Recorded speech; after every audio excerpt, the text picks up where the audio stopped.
Yo, welcome back for another episode of Real Talk True Stories podcast. Today we got a special guest, as always.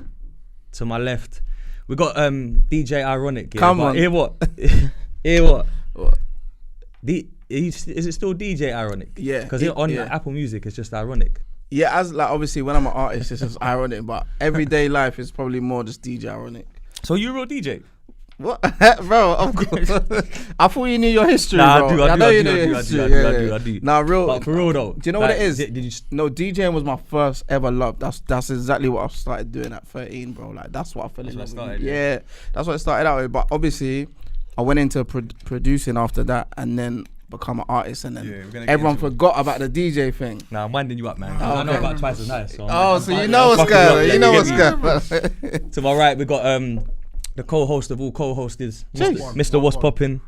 You get me? Mr. Late. We got Mr. Better Late Than Never. Yeah. You get me? I like that one. Yo, D, what's up, man? Well, man. Talk to them, bro. Good to How be you been? here. How you been, fam? How you been? I've been good, man. Better late than never. Happy to be here, man. South Slow London. motion's better than no motion, isn't it? Yeah. I hear that. What We'll you been get on though? it, What you been on we'll though? get What you it, been on? we'll I heard you've been on a few little things lately. Yeah. Yeah, been seeing you I about was on the on, internet, popping up and that. I've been popping up, man. Like a couple of the blog sites on Instagram, You've been triggering people left, right, and They've centre. been sharing your boy. Still, they've been sharing your boy. Like, shout them out, man. Who's been sharing the posts? Oh, see, you know that made you think of going heavy right Come now. on, so big they're up going, made you think of going hard right now with man. Big up Matrix Media as well. Obviously, they got their series What's Popping on the blogs, and last 2 episodes, your boy got a little look on there. So big up for that still. And then a couple of the other blog sites, I can't remember all the names, but a lot of people are getting behind, man. Got a couple big ups today from a couple man who are doing big things in the ting. Yeah, so sick. Just showing love. You get me? Cold, Big I'm up, fucking man. with that, bro. I see Get you doing me? the thing on there, making Thanks, them know walk one and that. You get me? Because you know Yeah, what I've bro. been hearing as well. I've been hearing that people are fed up with the same people and everything. That's what I've been hearing in the What do you barbershops. mean, like on different podcasts, it's always the same people? Yeah, have you noticed that? Yeah, It's yeah, like yeah. if they it's do like a click, innit? Yeah, a podcast click. And it's like they got the infrastructure. Yeah, and that's yeah, the yeah, podcast click. And I've been hearing that in the barbershop a lot, you know, that raw. They was happy to see you pop up. No, I was saying And some of the youth them and that, you know, like Silla again. And what's the other brother that was on with on Aisha's bit? What's his name again? Telly. Yeah, Telly. Yeah.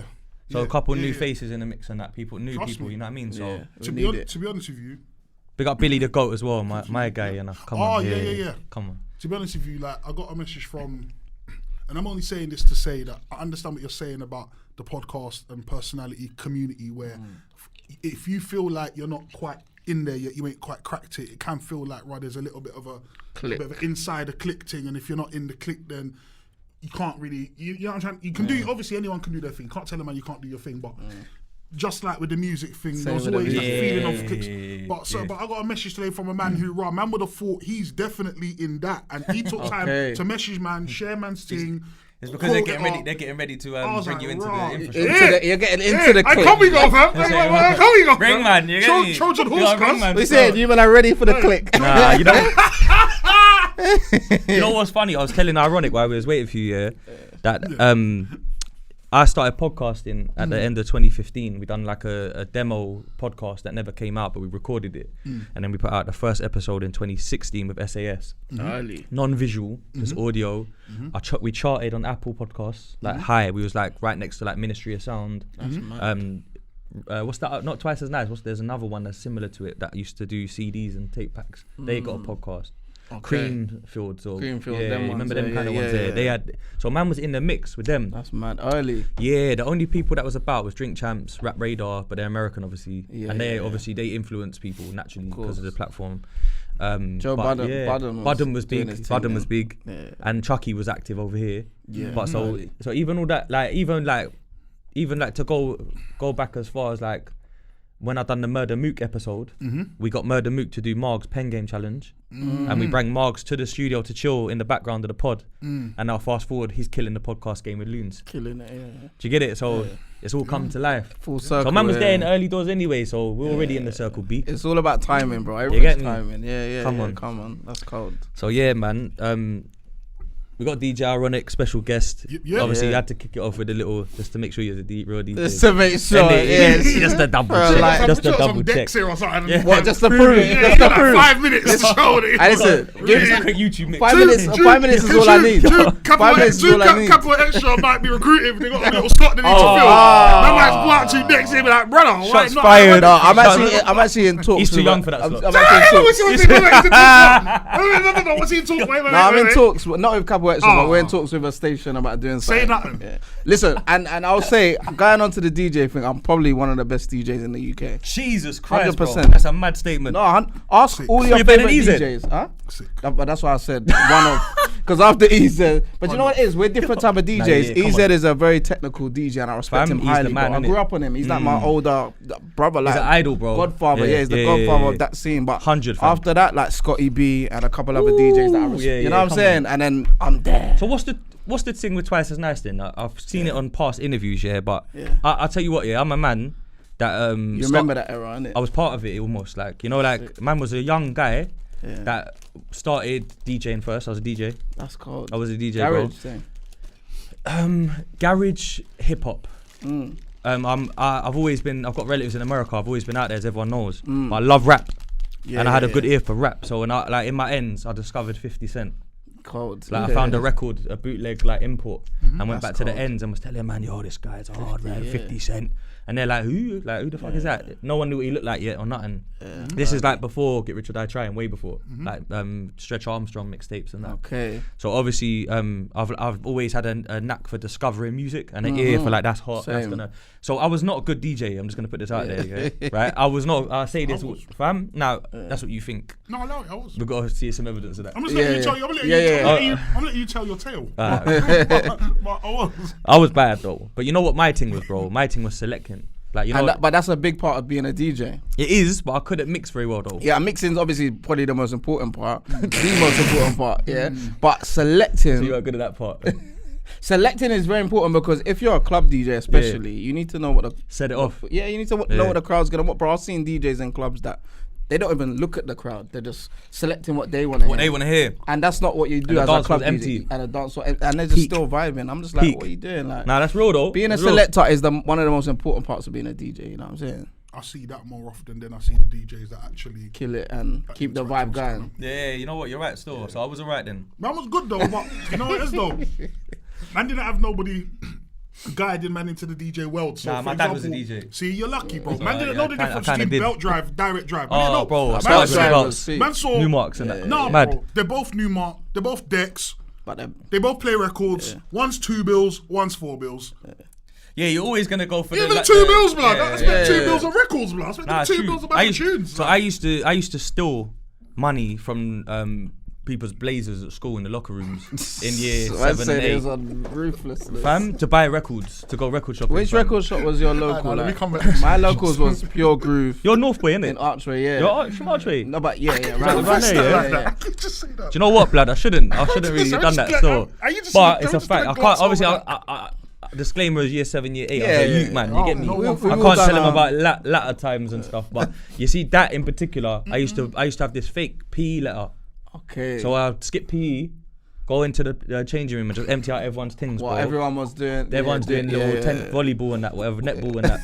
You know what? I can't make man play netball, bro. What are you thinking? So obviously, man's record shops were like Cage Records in Ealing. Cold. I used to go out to the Vinyl in Uxbridge to get like little bits that people couldn't get. Man would go into West End, obviously, Uptown, Nicky Black Market. Ooh. But then there was a secret cheat code for hip hop. Okay. I had one brother, that worked in, his name was Simon. He worked in Slough Record Centre, far out in Slough, Farnham Road. Yeah, that's far. Man actually used to get like a countryside train and then a bus, but he used to hold the Rockefeller imports and that for me. That's remember the sleeve with the mad sleeve and the. So I used to go there and he used to drop the hardest joints, bro. And you know when you listen through them, I spent hours in there listening to all of them, and I've got to select which ones I can afford, which ones you want to buy, which ones are gonna make money, it. Yeah. Do you know what I mean? And I remember I had Nori Nothing and Cameron Old Boy on a white label from him on a test press. So like I was DJing at Buffalicious, it was called, some under 18s things in like Ealing Boulevard and that. They get me mad, fam. Buffalicious. Youth centre things. Like, man used to practice this mix in the youth centre with them records, blood. No, fam, bro. They get me, proper under 18s, and the phone parties and all, IB link ups. I used to go all of them. We used to venture out, High Wycombe, all of that, shut it down. So I'd say everywhere in West, and then occasionally when grime came, jump on the train to get down Riven Division and that, just to see who could meet there while you was there, innit? Yeah. South and that, there was one in Hounslow as well, Sugar Shack. They made that that Baby Are You Up on This? The guy that owned it produced it, they owned that shop. So I used to go there for 1-2 tunes. Yeah, that was really it. North, I didn't really get down there too much for records, I'll be honest. Yeah, we had like our main one was Pure Groove, I would say, in Artistry. That's official. Yeah, that was Locked On Records, and that started. That's a big Monster Boy and and then obviously like Mike Skinner and that was all involved in that side. So that was where my base was. That's where I met Scotty B. Like that's where I met. He's a legend, bro. Yeah, a lot of the big. Man DJs don't know about them man there, you know. Yeah, they don't know. They know EZ. They know, but they don't know. B, after EZ for Ray or Hurley even and what's the other Mikey B, Dream Mikey Team, B, all them lot, yeah, man. But you know what, even Smoothie. aside from like the record shop where I used to go as well to cut dubs, I used to go to cut dub plates at Music House in Tottenham. Me too. Oh, me too. Yeah, that's why I used to go. I was just trying. I was about to say that Music We House. got Leon, rest in peace. But that was like for me. That was a hub where I used to go to. Yeah, when I was a little kid, my dad used to bring me to cut some dubs. There's one in Homerton as well. Yeah, they did. Yeah. But like, I used to get like some exclusive songs like Master Steps and that. Like as a kid, bro, I was like probably the youngest. I just spoke to him today. Is it? Yeah, he's coming on. I was probably one of the youngest youths doing it at that time. But I used to go there and I remember seeing like Wiley there for the first time and like Leaf will be like all these people. I used to walk in there and just sing, bro. These are my superheroes. I'm walking into and seeing, bro. More Fire Crew, More Fire, and like all of them man were in there cutting dubs and just getting like Dizzy was rolling through and all that. At that time, it was for me. That was like, yeah, this is what I want to do. I want to be. So you was 13 DJing. Yeah. Where does the Twice As Nice link come from? So the owner of Twice As Nice, Steve Gordon, is my uncle. Jeez, see, look at that. Yeah. Mad. So right then, mate. So like my stepdad, Ian Gordon, he took me. Yeah, he took me to his friend's house one day, and he was DJing on Techniques. I was like, Dad, what's he doing? When I was like 12, 13. He's like, he's DJing. I was fascinated. So from there, he bought me Technique 1210s that Christmas. That's the big boys. That's the big boys straight in there. So I had to learn. Yeah. He didn't know about Belt Drive, bro. I didn't know about, but that's what I'm saying. Like I know what Belt Drive is, but it's peak. I had Newmark DJ in a box was my first thing. Oh yeah. That was decent. No, that was terrible, bro. No, bro, they looked decent. Nah, it was like monitor speakers with the mixer. I remember. Yeah, and the Belt Drive, bad, bro. But remember them days there, like. Man didn't know, for example, you needed an amp. Like, man didn't know them things. Like, you can't just run your speakers. Like, you need an amp. And so your thing was, you get me? Yeah, that's what I'm saying. Your thing was lively, bro. Like. So Steve Gordon and Twice As Nice, at that time they were doing they were doing a few things. They were doing a under 18 rave called Teen Dream. And the maddest names. Teen Dream. That sounds wild. But I was young. I was 13, so they were like, "This is perfect for you." So Solid Crew are out with 21 Seconds. They're going on tour. That time, yeah. Bro, I went straight in the deep end. They put me straight on tour with So Solid Crew at 13, 14. Jeez. So I was warming up for them DJing before they come on. It's hard, bro. The actual tour rather than even just the raves. No, it was the rave tour. No, it was the rave tour because that them times they weren't really doing big shows. It was like clubs, innit? Yeah. So I'll be in a club seeing flipping Mega and Harvey and that coming, thinking this is Neutrino. Bro, I got pictures. I'll post it out when you post this of me and Neutrino when I was 13. He's got that blonde hair, like I'm thinking Avrex, bro. Yeah, I'm thinking this is with cold. No t-shirt on underneath. You know what's going on? Just pectorals. Flexing. Oh, that's exactly what the picture looks like. No, because them man, like, do you know what? Them man, it's a good way to kind of switch it into the time when you, I would say, you was like the first sweet boy superstar in the UK, in my opinion. Not in terms of pop music, because I'm sure we could find some Gallum Sugar. Because Kano was doing Brown Eyes before I did the rock stars and that. Yeah, Ironik side. Don't do that to me, man. No. I'll take that. Wait. Listen. I got you, sir. Because Kano ain't a Gallum artist all round. It's true. Yeah, he done the one tune. Don't get it twisted. Gallum liked him. They thought Kano was. You get me? He thought it was nice and that. But Kano has really like battled. He's done the grime, and he just he balanced it nicely. He could have just went straight down the girl lane. He could he could have. Fair play. But he done the P's and Q's. That's what you're saying. You get me? But I came out straight. He came out on some like yo fam man's Chris Brown's cousin. I think it came out looking like T.I. on Channel U. Yeah. Nah, I was more like Romeo was like. My eyes, shit. You know what I'm saying? Like them man. So was he the first then? Who, Romeo? Slightly. Yeah, but he was still garagey and gritty. And he was he was a bit of a sweet boy though. He was. Now you're making me think. Yeah, but like what his bars on 21 seconds. Christiana Melange. Everything after 21 seconds was a sweet boy thing though, to be fair. Romeo, it was all a sweet boy thing after. Even when he said, "Oh no, it was sweet." It was a bit. It was sexual still. Oh my. It was sexual. Right. Pause. No, pause. But there's a girl in the. Somebody heard that when that came out. I said, I recognise that. I recognise when he says it like that. Pause. What's the line he says that the girl I'm going mad? The end part there. Was it 21 seconds? That's a bit well done. Like the girl loved that line. You know, I've seen it with my eyes. Yeah. The it's generational as well. Like it's not getting old. So you lot are right. I saw that. I saw the Romeo thing. I saw the T.I. thing. You know what else I remember watching when I was a youth? I remember watching like YouTube videos of Chris Brown and Bow Wow making the girls go mad. Fam. Jesus. On YouTube. Yeah. Do you know what's funny? Yeah, I was gonna say you're a bit like Bow Wow, but I didn't know if that was gonna come across. I was gonna say that when you said from 13, that's what I thought of. Because he's young, and yeah. Do you know why I was gonna compare you to him?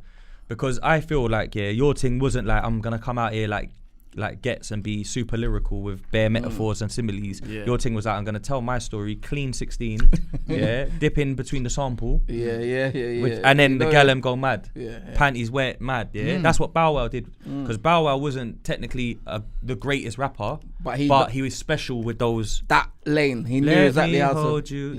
All them tunes. It was exactly that, bro. Big tunes, fam. Do you know what it was? He did that in England. He did it in England, bro. No, facts. And I'll take that. But do you know what it was? Is because I grew up on grime. Yeah, like you saying about the hip hop thing. I never really grew up on like hip hop. Really? Yeah. Never. So my thing was straight garage from Twice as Nice when I was young, straight to grime, and then from there just UK all the way. Never. Yeah, I got into Jay and Nas and that late, bro. Slightly still. Yeah. If I didn't have an older cousin, I wouldn't have been on them early. I was on them early because my older cousin was on keeping up with that. He didn't care about garage and that. So for me, the lyrical miracle ability for me wasn't really there. I didn't see it. I just knew grime. Yeah, it didn't have to be, did it? In garage? Yeah, and like I was around at that when I was younger, like producing. I was around Chip and a lot of the North London MCs, Black the Ripper, rest in peace. You know what I'm saying? Man. Yeah, my guy, you know. So when I saw them and Tinie as well, like I was producing for him at that time. Them man were doing lyrics, but they weren't going hard. But I was producing for them, and I was thinking, Blacks might have been though. Blacks was barring, but I'm saying like. They weren't. What you mean? It was do you know what I mean? It was still like, it was still like very, get to the point, and we know what you're saying. So for me, I was like, cool. Like I'm producing for these. Like these are some of my favorite MCs, but I reckon I can do it, but in a gallon way, and just try and cut through. I rate that though. In my way, because that's all I know. I didn't know the grime thing and talking about knives and the road, and I just knew girls and love and all that stuff. So I was like, let me try that out. After I was producing, I'm a DJ already, been on tour and all that. That's cold though. And then I done one song. So Nice on Channel U. What was the first one that you recorded? Oh my days. Well, the first one I done was probably So Nice. Yeah. I was gonna say that was. I remember that. That was like. Yeah. It was number one on Channel U. The maddest thing is, I don't think at the time I deeped your thing, bro. I'll be honest. It took me. It probably weren't for you though at the time. It wasn't, bro. Yeah. But you know what? I was trying to think of like a way to put it in words because I respect it. Yeah. Do you know what I'm trying to say? And at the time, maybe I didn't because I was young, and maybe I was just like, right, I want to hear. Nasty Crew, I want to hear fucking Roll Tide or whatever, or Crazy Titch Guy Mad. But nah, actually, do you know what? Not even. I didn't even think Crazy Titch was that great lyrically either, to be honest. No, but you wanted to hear him talk like Grease. Yeah. Everyone was still. But man, I was being tough. But I was heavy on like Mobb Deep and that. So for me, it's the complete opposite of Mobb Deep. Do you know what I'm trying to say? So like, what I would say is at the time. Because of Heat Makers and Just Blaze, you caught my ear with the samples. And I respected that, bro. But I think as I got older and I looked back on it, especially doing research for this interview, we got to big up your thing. Like, solidly though. Appreciate that. Now on camera, like, because sometimes what happens is when because I'm grime, I'm doing radio every Tuesday 6 to 8. I'm going on risky roads. I've got to go do 4 sets this week. I've got a bar, blood. I've got to get reloads. I've got to try and outdo everyone with the metaphors and punchlines. And sometimes what happens is we get so caught up in arting that we forget that there's a massive world of people that don't want to hear that and they want to hear your thing. The art of making a song. Facts, You know what I'm trying to say? I appreciate that highly. Facts, and the samples as well. You get it like that. Go true, because that's what I'm just thinking out loud. I was going to say at the end of the day that the grime scene came. Let me start that again. I feel like the grime scene. This guy. The Martel's hitting quick. It's hitting. Can I say check the percentage? You know, fucking hell, blood. There was this period, obviously, when it weren't so much about songs if we're talking grime in it. It was wasn't about at all. Yeah. radio, bars, raves, Reloads, reloads, Eskimo dance, reloads. yeah. And then eventually DVDs and freestyles and that. But the songs and like the real songs and bodies of work and that kind of came later. It did. And I feel like with your thing, when you, especially where we now had Channel U as well, which made it more accessible for everyone to get the look on TV as well. With the video, yeah. I feel like when you came through with your thing, I don't even think that was the case. No, but what I'm saying is when he came through, his thing, not everybody yet had fully made the jump from. I'll be honest, not everyone could afford grime. a video. No, bro. Hear that? No, fam, because that weren't. Neither could I, bro. Yeah, at that time. you managed it though somehow. £50. Fuck's sake, man. No, but Videos. you paid £50 For our first ever video. and you done views though, innit? Like you got a Views, lot of bro. things. Yeah, but £50 at that time. No, because blood, I shot a video, yeah. I got bumped though, I got shagged because you know what happened? I had a pinky ring and a chain, and they said this guy don't know nothing about the industry. He's fresh off the curb, and we shot a video with. You heard of F2R? Do you remember them? Yeah, I think I do. Yeah. Bump me as well. Yeah. Bump me as well, blood. Daniel. Oh, So mate. Daniel. No, because Rashid Daniel was the bumped me, intern fam. for them. Oh, is At it? the time when I went to the office, yeah, Rashid was their intern. He was called Ice Cold Media. That's his name, Ice Cold. Rashid from Link Up. Yeah, he knows. Come on. So basically, what happened is they charged man 2 bags or something, for a video. At that time, and as well. bruv, the shots were stable, bro. Like the shots were like, fam, like one angle and then to the side, and then come on a tape after. That's how long ago it was. And when I submitted it Channel U, Channel U said, it can't make it. Why? Weren't good enough, blood. And then I was like, wait, I just paid two bags for this blood clot thing. You get me? Like, what are you talking about, fam? Man need to punch them up because man had this. No, man need to punch them up because you know why? Now I just realised man had a video. Man them back in the day. Yeah. Man paid 2 racks. That's what I'm saying. Man went to the central London to get it put on the tape to go hand it in and that. Yeah, you hand it in to them. They told man it's not graded. So I hit them up. I said, "Raw, so it's not graded." I said, "It's not graded." Where's the graded? They said, "No, it's graded." I said, "No," but I said it looks kind of. And it's a bit dusty. And I'm not technical. I'm like, right, it looks kind of just raw. a bit dusty. It looks naked. Like it don't look. You know, they're like, no. We've used the finest techniques. So I said, all right. No, I said, I'm not going to argue with the technical man. Yeah. I took it to Channel U. They put, you know, that audition, that thing where you got to vote for it first. Yeah, they put you on that show. Oh, bro. But they used to check PDC and that and them things, so don't take it too bad. They used to block. I'm not your team, sorry. Over to you. I met Carly there. Carly? Yeah, Carly Castle. Yeah, that's who I met there. But in the long run, she was good to me. Cat was good as well. Yeah. Big up Cat. That's who man They do a should lot have of been PR working and with. that. And Digital Dan and that. That's who man should have been working with. But we weren't and got shagged. We weren't, bro. Getting bumped by So F2R, you actually done a £50 video for real? Yeah, that so nice video cost me about £50. They were university students bro. that I met, and now they're doing big Mercedes adverts. Genius. So really, you got a 2-bag video for £50. That's what you're really saying. Because they were trying to figure out their thing. Yeah. They're doing Mercedes adverts and that now. See, The look at big the boys levels. in the thing. Look at the levels. Yeah, bro, £50 video, and then I think it was like £50 to get it on channel U, maybe. Yeah, submission fee. Submission fee. And then from there we just cut through, bro. MySpace was massive for you. Big part of me. Yeah, big part of me. Yeah. Because MySpace weren't around until what 2007 was it or 6? Maybe a bit before, 6. See, you jumped on it early doors. Early, bro. I was always like, remember before that I was on MSN a lot. So you knew Tom and them, man. Nah. I never knew who Tom was. Trust me. Is Tom? Tom even real? Like, man just sat there with that white t-shirt and that picture. Nah. You know what it was? I was always active on socials, from MSN, Whenever I done a new rhythm with Chip or whoever, like I'll go on MSN, send it out to everyone, my whole list. So I was always like, whatever's next, I'm cool. Like MySpace come along, cool. I'm gonna take over this. Adapt to it. Made my own skin on there. Had my top 8 patterned Tinie there. Mad. Yeah. Like Chip and Tinie. All the people I was working with. His page was cold. My page was mad, bro. It was like a website, innit? It was like a website, and I made it so if people wanted to like use my skin, like the skin on my web, the background, they could just click it and it's there. You know, you look at that singer, you go, nah, he's definitely got the coding thing. Yeah, the coding was patterned. Embedded. But JME was cold on there as well. JME was cold. You man was showing off, bro. We were going ham. JME's serious with these things, though. He is. JME's different with these 100%. And Tinie done his thing on MySpace as well. So how long was you DJing before becoming an artist? Just to go back a second to give you a timeline. So from the time, 13 I started DJing, and then I was DJing up until about 16 when I started producing. Still DJing, but I focused more on production. And then I started being an artist, or becoming an artist about 18. Yeah. So who did you produce for Tinie Tempah? Yeah. Any notable tracks? Like one on standout one to you. There's loads on YouTube, but you can type in Ironik Tinie Tempah Chip. A song called She's Lying. Some people might know that one and know. Yeah. Like you release it recently as well again on like a couple years ago. No. I don't think it's on streaming. It's not on streaming. Okay. But like if you type in Ironik and Tinie on YouTube, there's bare that come out. Like I can't even remember how I met him. I think it was MSN, because you know what it was.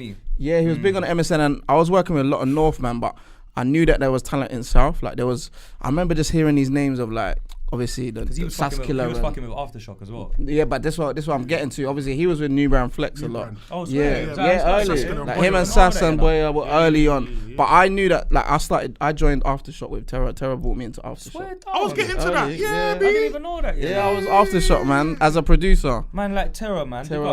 Big up Terra Danger, man. Send him my love. Producer, DOK. Cold. Legend. Yeah, and we were patterned up, but we started bringing in new members. So Crucial was there from North, Royal. Even Specs, like a lot of people don't know. Specs was MCing at that time as well. D-Dark as well, yeah. Specs what? Today's Specs. Yeah, bro. He used to spit. I got tunes with him. Was he cold? Cold, bro. Go on YouTube. I think it might be the Ironik Specs. Cold. Yeah. Oh, you jumped on. If you jumped on tunes with him, then he had to be cold. No, he was cold. You know you're in the same crew, but it's like, bro, I don't have to do a tune with my man. Like we're in the same crew, but shit. Do you know what it was? Do a tune with S-Kid or something. Do you know what it was? Yeah. Nah, big up S-Kid. You know what I'm saying? No, but do you know what it was? Yeah, big up S-Kid. That's my guy though. Yeah. No, that's not. I fucked with him. I fucked with him, but I'm saying raw. Like, do you know what it was? Yeah. You see Specs. How you think he will sound? He sounded.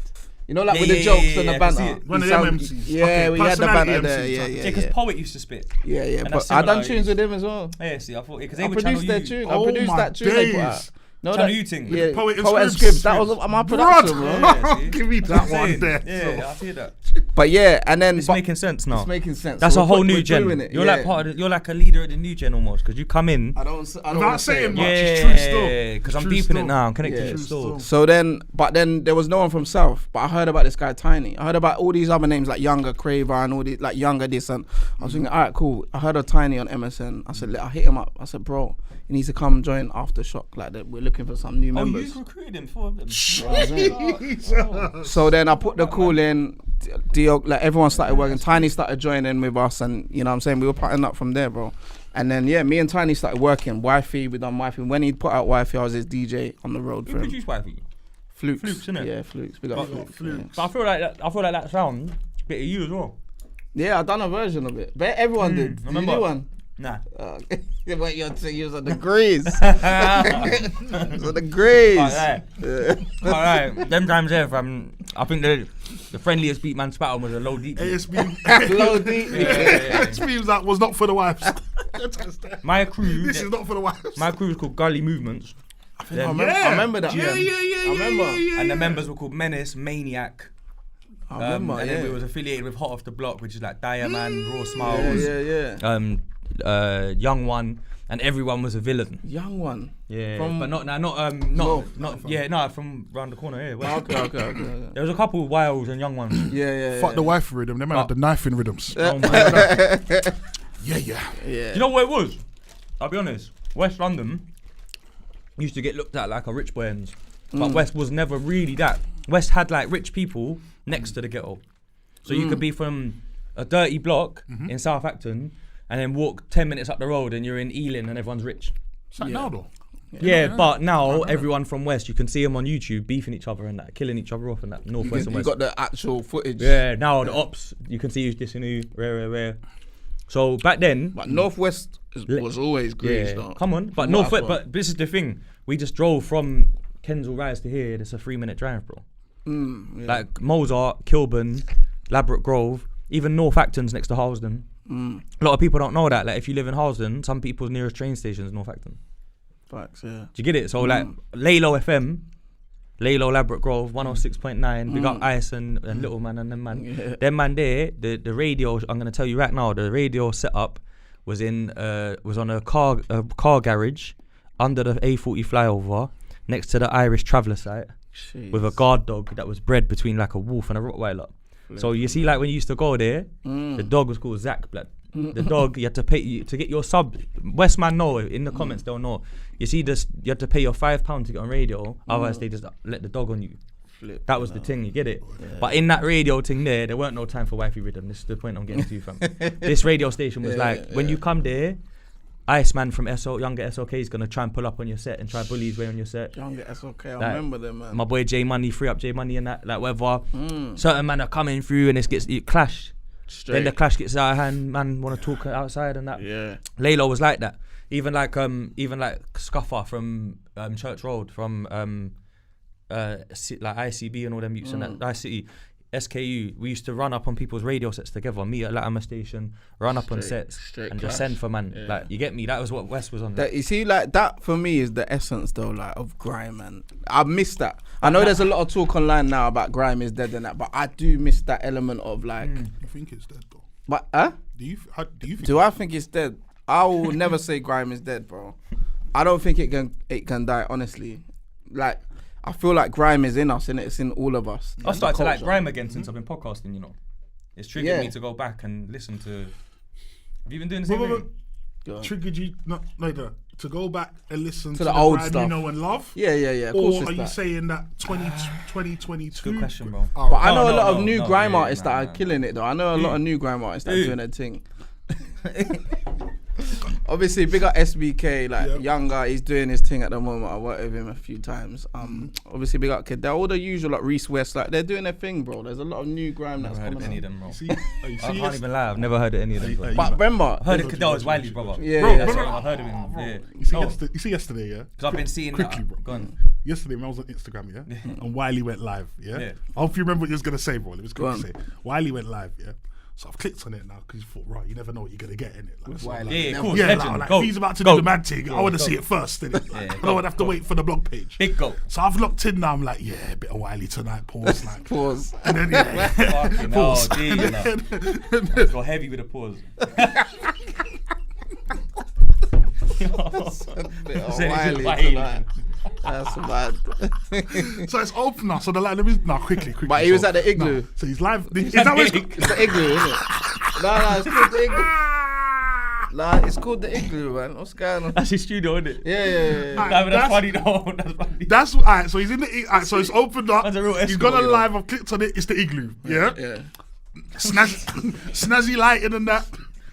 But And then two man that I've never seen in my life. I don't know who they are. Never heard. Yeah, of Wiley's them. not on it. Two man just emerge. I don't know, they just emerge. I swear, they just emerge. That's what they Yeah? got the smoke, And you then know. the tune starts and they're going back to back. Now you see me, yeah. So they see me. See me, yeah. So they're just going back. See me. Yeah. You man are going back. You man are going back to back. Now you see You me. logged yeah? out, innit? No. I You stayed watched? there. Not for a piece. Cause what I done? I'll tell you what I done. Yeah. I've gone in there now. Yeah. And what man have done? Man have just gone straight in with the bars. Man ain't introduced themselves or nothing. Man have just gone in. Yeah. Man has gone back to back to back Grime, to back well, to on back. a grime Grime, thing. like, Moving full mad. 140, like all of it, like no charisma though, not you know, like, No individuality. The original. Man are acting like man are acting like MCs before there were ever cameras. That's what man are acting like. Yeah, I'm in the comment section like raw. Who are these guys? Because I don't know. I'm like, who are these guys? Like, and man ignore me. So then I go raw, guys. Oh, you actually wrote it? Yeah. So I wrote, said, guys. guys. I said, guys. They're smitten, bro. Please Who's introduce. that? Guys, someone introduce them because Drop their ass. it's my first You get me? time. First say, bro. Trying to be all polite because you don't want to say something and then it Who was comes it, back the to one haunt then? you. I don't know, bro, because you know what people did in the comment section? These men are dead. These men are fucking dead. And then I see the numbers start depleting. When it got to about 17, I said, I can leave now. Yeah. You can't be the last person on the line. That's a depleting, you know. That's a mad word, you know. Do you know what it is? Do you know what it is? Let me stick up for the Igloo 1 second. I don't want to be here sticking up for everyone all night, but the Igloo, yeah, I was there last year. You know. Wiley should have been there. Is what I'm trying to say. No, Wiley should have been there, but I was there last. I was never there. Turn up, bro. No, listen, Wiley's not even in this country, and let me just say that now. Yeah. There you go. But I was there last year when they started the Igloo thing. Yeah, come on, if you know, you know the original. Sorry, it was a vibe. Jay was going down there because he was doing the Freeze documentary. I remember. It was a vibe at certain points. It was a vibe. Like man will come, like big DJs were coming down doing sets. Like no cameras, nothing. We were just vibing in there, bro. Big MCs coming through. Obviously, no names because a lot of MCs are doing this thing where they're trying to stay away from Wiley because of the controversy. See me, I'm not really into all them things. Like, for me, that's my idol, innit? That's someone who Wiley's I grew a legend for me. Yeah, like obviously anything he says out a line, I can't agree with, and I don't stick don't up have to for. though, yeah. Yeah, but musically, this is my goat, innit? It's my legend. So if I'm working with him, I say it with chest, bro, and I push it out. You know what I mean? I brought him to Dubai earlier this year. Oh, sick. Got him a big booking in Dubai, and we were working. You know what I'm saying? That's big, bro. Yeah. So for me, like. That's love, though. Like I show love to my goats and my legends, you know what I'm saying? But Wiley's the godfather, bro. Yeah, bro. I have to show, bro. Even when man. He was another artist that early on I saw when I was around him when I was about 18, 19. Like, when I went out with him, like the way people used to look at him, like this is like we would walk into a shop and like people were in awe, like of course. This is Wiley, because he's like Jay-Z in England. You know what I'm saying? Yeah, and I bro, saw that as a kid at 18. I thought I want that one day. That respect level that he has when he walks into a room and everyone's like, bro, this is da-da-da. Like the work he's done for us is mad. Like I love that, bro. Like, that's Wiley got me on Westwoods. Yeah. Me getting on Westwoods was through Wiley. Big up Westwoods. Wiley's a mad youth though. Who, why? Nah, don't big up Westwood. No. What do you mean? You guy mad. What do you mean mad you? Hey, listen. In context of the sentence, you might need to clarify. Yeah, that's what I'm saying. Westwood is a bit mad. No, I went on Westwoods in 2007, big man. This is a long time ago. Let's just clear that up, right? Everyone's dream was to go on Westwood set, innit? Facts though, you get me? Hear what now? Wiley's mad because man used to spit like Tudor rolls in Southall. I remember them. Yeah, Juices, Wine Bar in Park Row. This is Northwest West Grime, Dynasty, Marsty, Hitman Tigger, my guy, Woman, we're rolling. And he used to show a lot of love to Marsty Phonics and Red Tete. I remember and he used to show me a lot of love because he used to see, man. He used to say to man on the phone like, "Raw, you're the only non-black youth, blood, and you're going mad, fam, getting reloads and Red Tete, and you're tearing up and that." So he, like, my man used to like give man a lot of time on the phone, bro. Do you get it? The man used to chat to him all the time, rah. And at the time, we used to have one landline that was free in it because it was someone else's phone. They didn't know I was using it, but it was some yard that I used to go to. They were probably in PE lesson. Nah, this is late on. But you know what it is? This was a place where I could use the phone. Because I'm watching someone spot quickly and I'd rinse the line and catch me. You know what Wiley was like as well? If he could dodge you, he would a bit as well. 100%. So man used to catch him out on the landline thing. Quickly. One time we rang man back here and we're on the phone, no lie, for nearly 3 hours, blood. This is real stories for man. Man's on the phone for him for time, talking about everything from growing up, DJing, music, his experiences in West. And then out of nowhere he goes to me, "Oh, gotta go, see you later," and hung up. I'm in Atlanta. That's what he said to me. I said I'm in Atlanta. Bro, I've had them once. And just hung up, boom. And I'm like, bro, you just spoke to me for 2 hours and 98 minutes or whatever. I said I'm in Atlanta. And said I'm in Atlanta, blood. Yeah, and I've had them once. Yeah, he's a mad guy, bro. But he's a mad scientist because my man is making the beats, the bars, and you gotta think of it. Yeah, he's come from Ladies Hit Squad or whatever it was as a DJ. Started producing Pay As You Go. And then Pay As You Go, he was like, big up the whole of Pay As You Go, but in my eyes, he was the best in it. In my eyes, man. But it's debatable, of course. Yeah, big up Major Ace, R.I.P. He was legend, cold as well. 100%. Super legend. Yeah. But Wiley had something about him. He was like the voice of the youth at the time. Yeah. Bro, You know some of them bars that he, like even his verse on Champagne Dance. Crazy. It's crazy, I am the boss. Yeah, come on, man. Yeah. He had it from early. It's about to heat up. He was cold. Yeah. So I get what you're saying. Like, he's that guy, brother. And he influenced a lot of people, fam. And he knew, one thing I'll give him, sorry to cut you, is he knew how to work the scene. Because he come from East doing jungle, pirate radio, rare, he knew what it took to put in work. Right. Because do you remember when he clashed his own boy God's Gift at one point? Do you remember? Yeah. And when now Gift's my guy, big up Gift. But you see when one thing that made me bust up laughing, blood, when he was on Rinse or something one time, and he's like, why I made 4 albums and 2 mixtapes. What did you do? That's what he said, yeah. And I was like, Wiley? Yeah, to give. Okay. And I was like, oh, blood, that's. He said you made Mike tribute. That's what he said, and and he said, and I'll never let that one down. And that was like in like garage. Yeah. So my thing was like, bruv, as hard as Gift was, he outworked all of the man them, and he worked networked everyone. Timing, Being Wiley's boy, being Wiley's boy back then, and also being a peer and being a contemporary and even being a crewmate or whatever, that must be hard still, because especially if you've like. What for Gift, you mean? Not for any of them. Not even anyone figure. Just being in Wiley's crew, being Wiley's age, in Wiley's crew at one point, and then the truth is that most people Wiley's age, time moved on from them. Like the majority of people Wiley's age, who when he was Major Ace did do well though. That's why he had East Connection that didn't work. Then they special delivery, and he introduced. So everyone initially. So obviously it was obviously don't get interested. I do understand the fact that I know what you're saying. Though that happens a lot with artists. Yeah, you get me. Like I understand the fact that in Page Eagle's case, a lot of them kind of splitting up and kind of starting little splinter groups essentially was like how you had the East London scene now. Because you had this one crew that broke up and everyone started their own. So then now you got a whole, instead of one crew, now you got 7 or 6. I get that, But for most of them, the way that say Gift started Wolfpack and then recruited all these kids, and then so and so started a group and recruited all these kids, and then recruited all these kids. It was like, all right, I'm going to recruit these kids because these kids are going to carry me from the old school time. They're going to carry me to the new time. Like you get me saying? Like, no, that makes sense. Young and they keep you young, innit? Right, and so when certain men see that the Page You Go energy might have been kind of dying down, but Wiley looks stronger than ever. It's kind of like, I can't be a part of the new thing. No, but don't get it twisted. As much respect as I have for Wiley, he did that too. Yeah. You think he was staying on the phone to me to be my mate?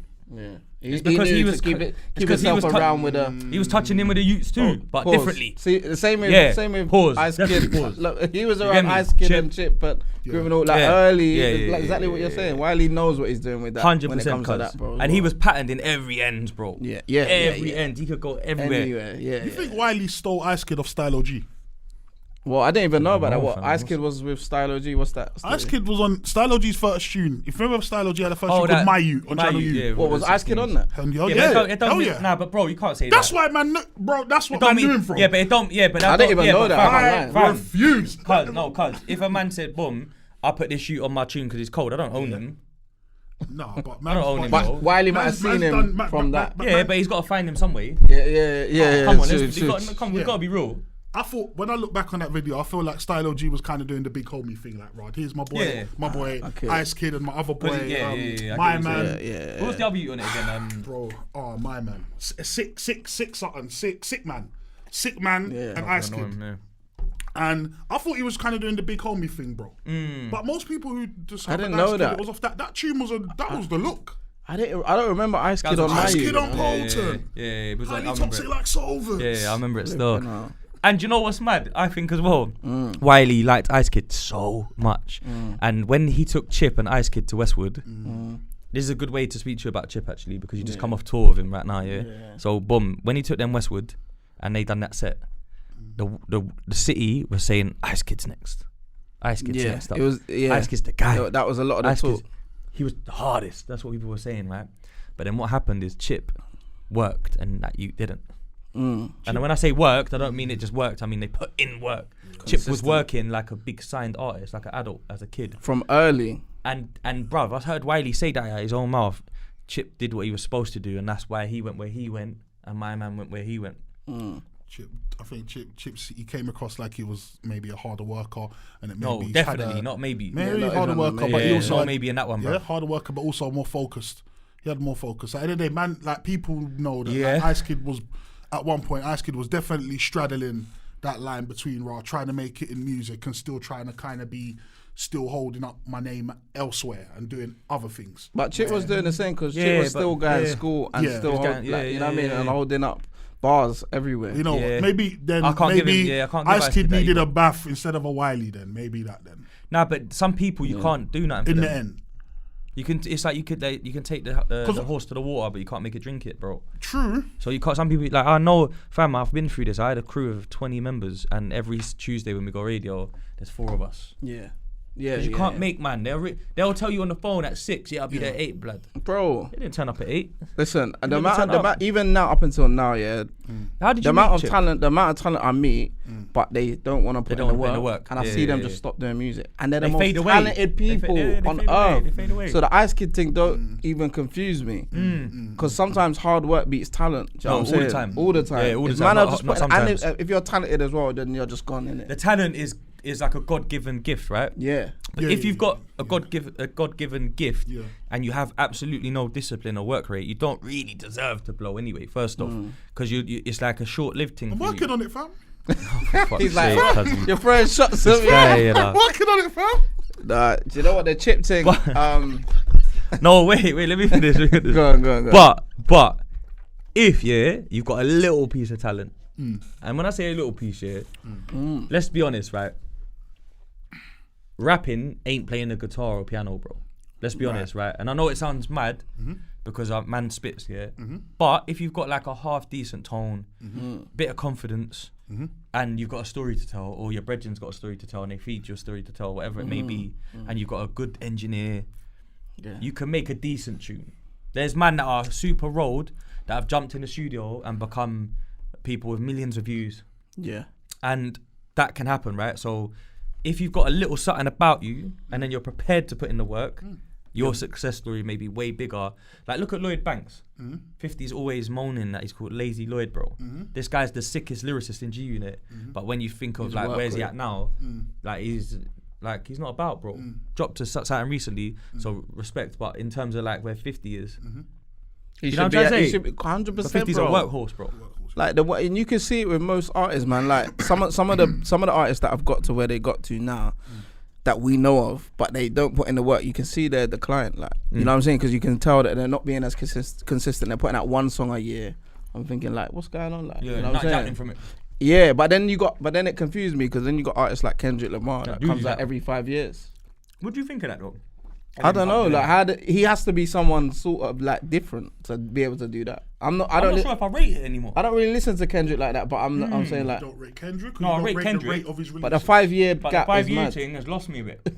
You know who does long releases over here? Who? Blade Brown. Very similar. How long is his gaps? How long's that? He has stints though. It'll be like he'll drop a mixtape. Recently he's been like that. Campaign it for about 4-6 months, and then he'll come back in 2.5 years. But you got to remember about Blade. Blade's been around for a long time. Yeah. People don't realise. Yeah. He was with Defenders LOS on one DVD that I had in 04, rapping. He's solidified, so he can kind of. I think he's on a big man thing rather than a work rate thing. Like, you know, like I think he's put in his work. Yep. All the projects and that. Remember Financial Time, Bags and Boxes, they were all coming up quite back to back at one point. Like every year and a half or whatever. But he put together a solid project, then he'll do because remember he was with Trapstar early as well. He literally helped Trapstar blow. That's true. Do you know what I'm saying? And I'm from West, I know them, man, but I can see that. Do you get it? So I know that blood. Like, so my man, I think raw, the way he does it is calculated rather than big gaps. You can see that. Yeah. Whereas like Nines, it's a bit like that. But the other thing as well though is that like say man drop a LP or album mixtape.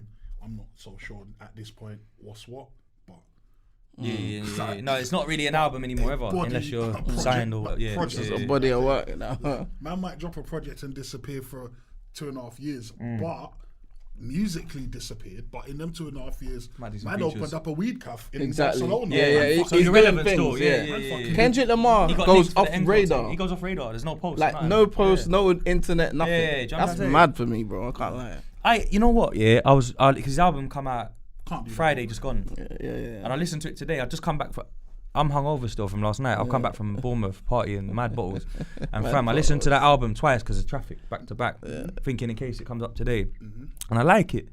One thing I'll give him is he 100% is an artist. Like he knows how to make an album too, though. Not even just songs. Like he knows how to piece the songs in the right order with the right interlude and the right. So he actually knows how to make an album. And let's be honest, a lot of rappers don't. And they ain't got the right A&R or the right producer or the right, you know what I mean? So their thing will always sound mixtapey, even if it's an album. Like you're saying, that's why there's a blurred line now. What's an album, bro, what's not. you know my worst thing when I listen to an album, it's the sequencing.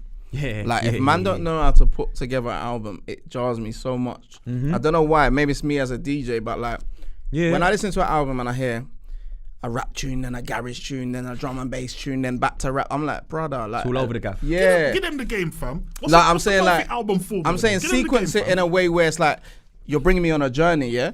So I'm like, we start off calm, we go up, and then bring me back down at the end. You know what I'm saying? Just it's got to be like Mood. a mood. Man could just fling it on and just vibe with it on a journey. A lot of artists don't know how to do that, bro. And I blame their A&Rs. Yeah, that's what I was gonna say. It's an A&R. You see, A&Rs. all right. So this is a good sub way to get sub. What's it called? What's the thing called? Segway. There you go. Segway. Man. I tell them every week I didn't study, but I was too busy robbing people's blazers. You get me? But fam, my English ain't the best, blood. You get me? But you have to allow, man. Still, I try. Segway. So as an artist, I think you came into the game and got a deal pretty quick. Am I correct in saying that? Yeah, pretty quick. Yeah. So who did you get signed to, and how long did it take you to get signed from starting music? Because I think that's an important thing, because this guy knows about A&R and sequencing, and I think this is where it comes from. So yeah, no, 100, man. So when I got signed, so like I said, I put out the So Nice tune on Channel U. That was blowing up.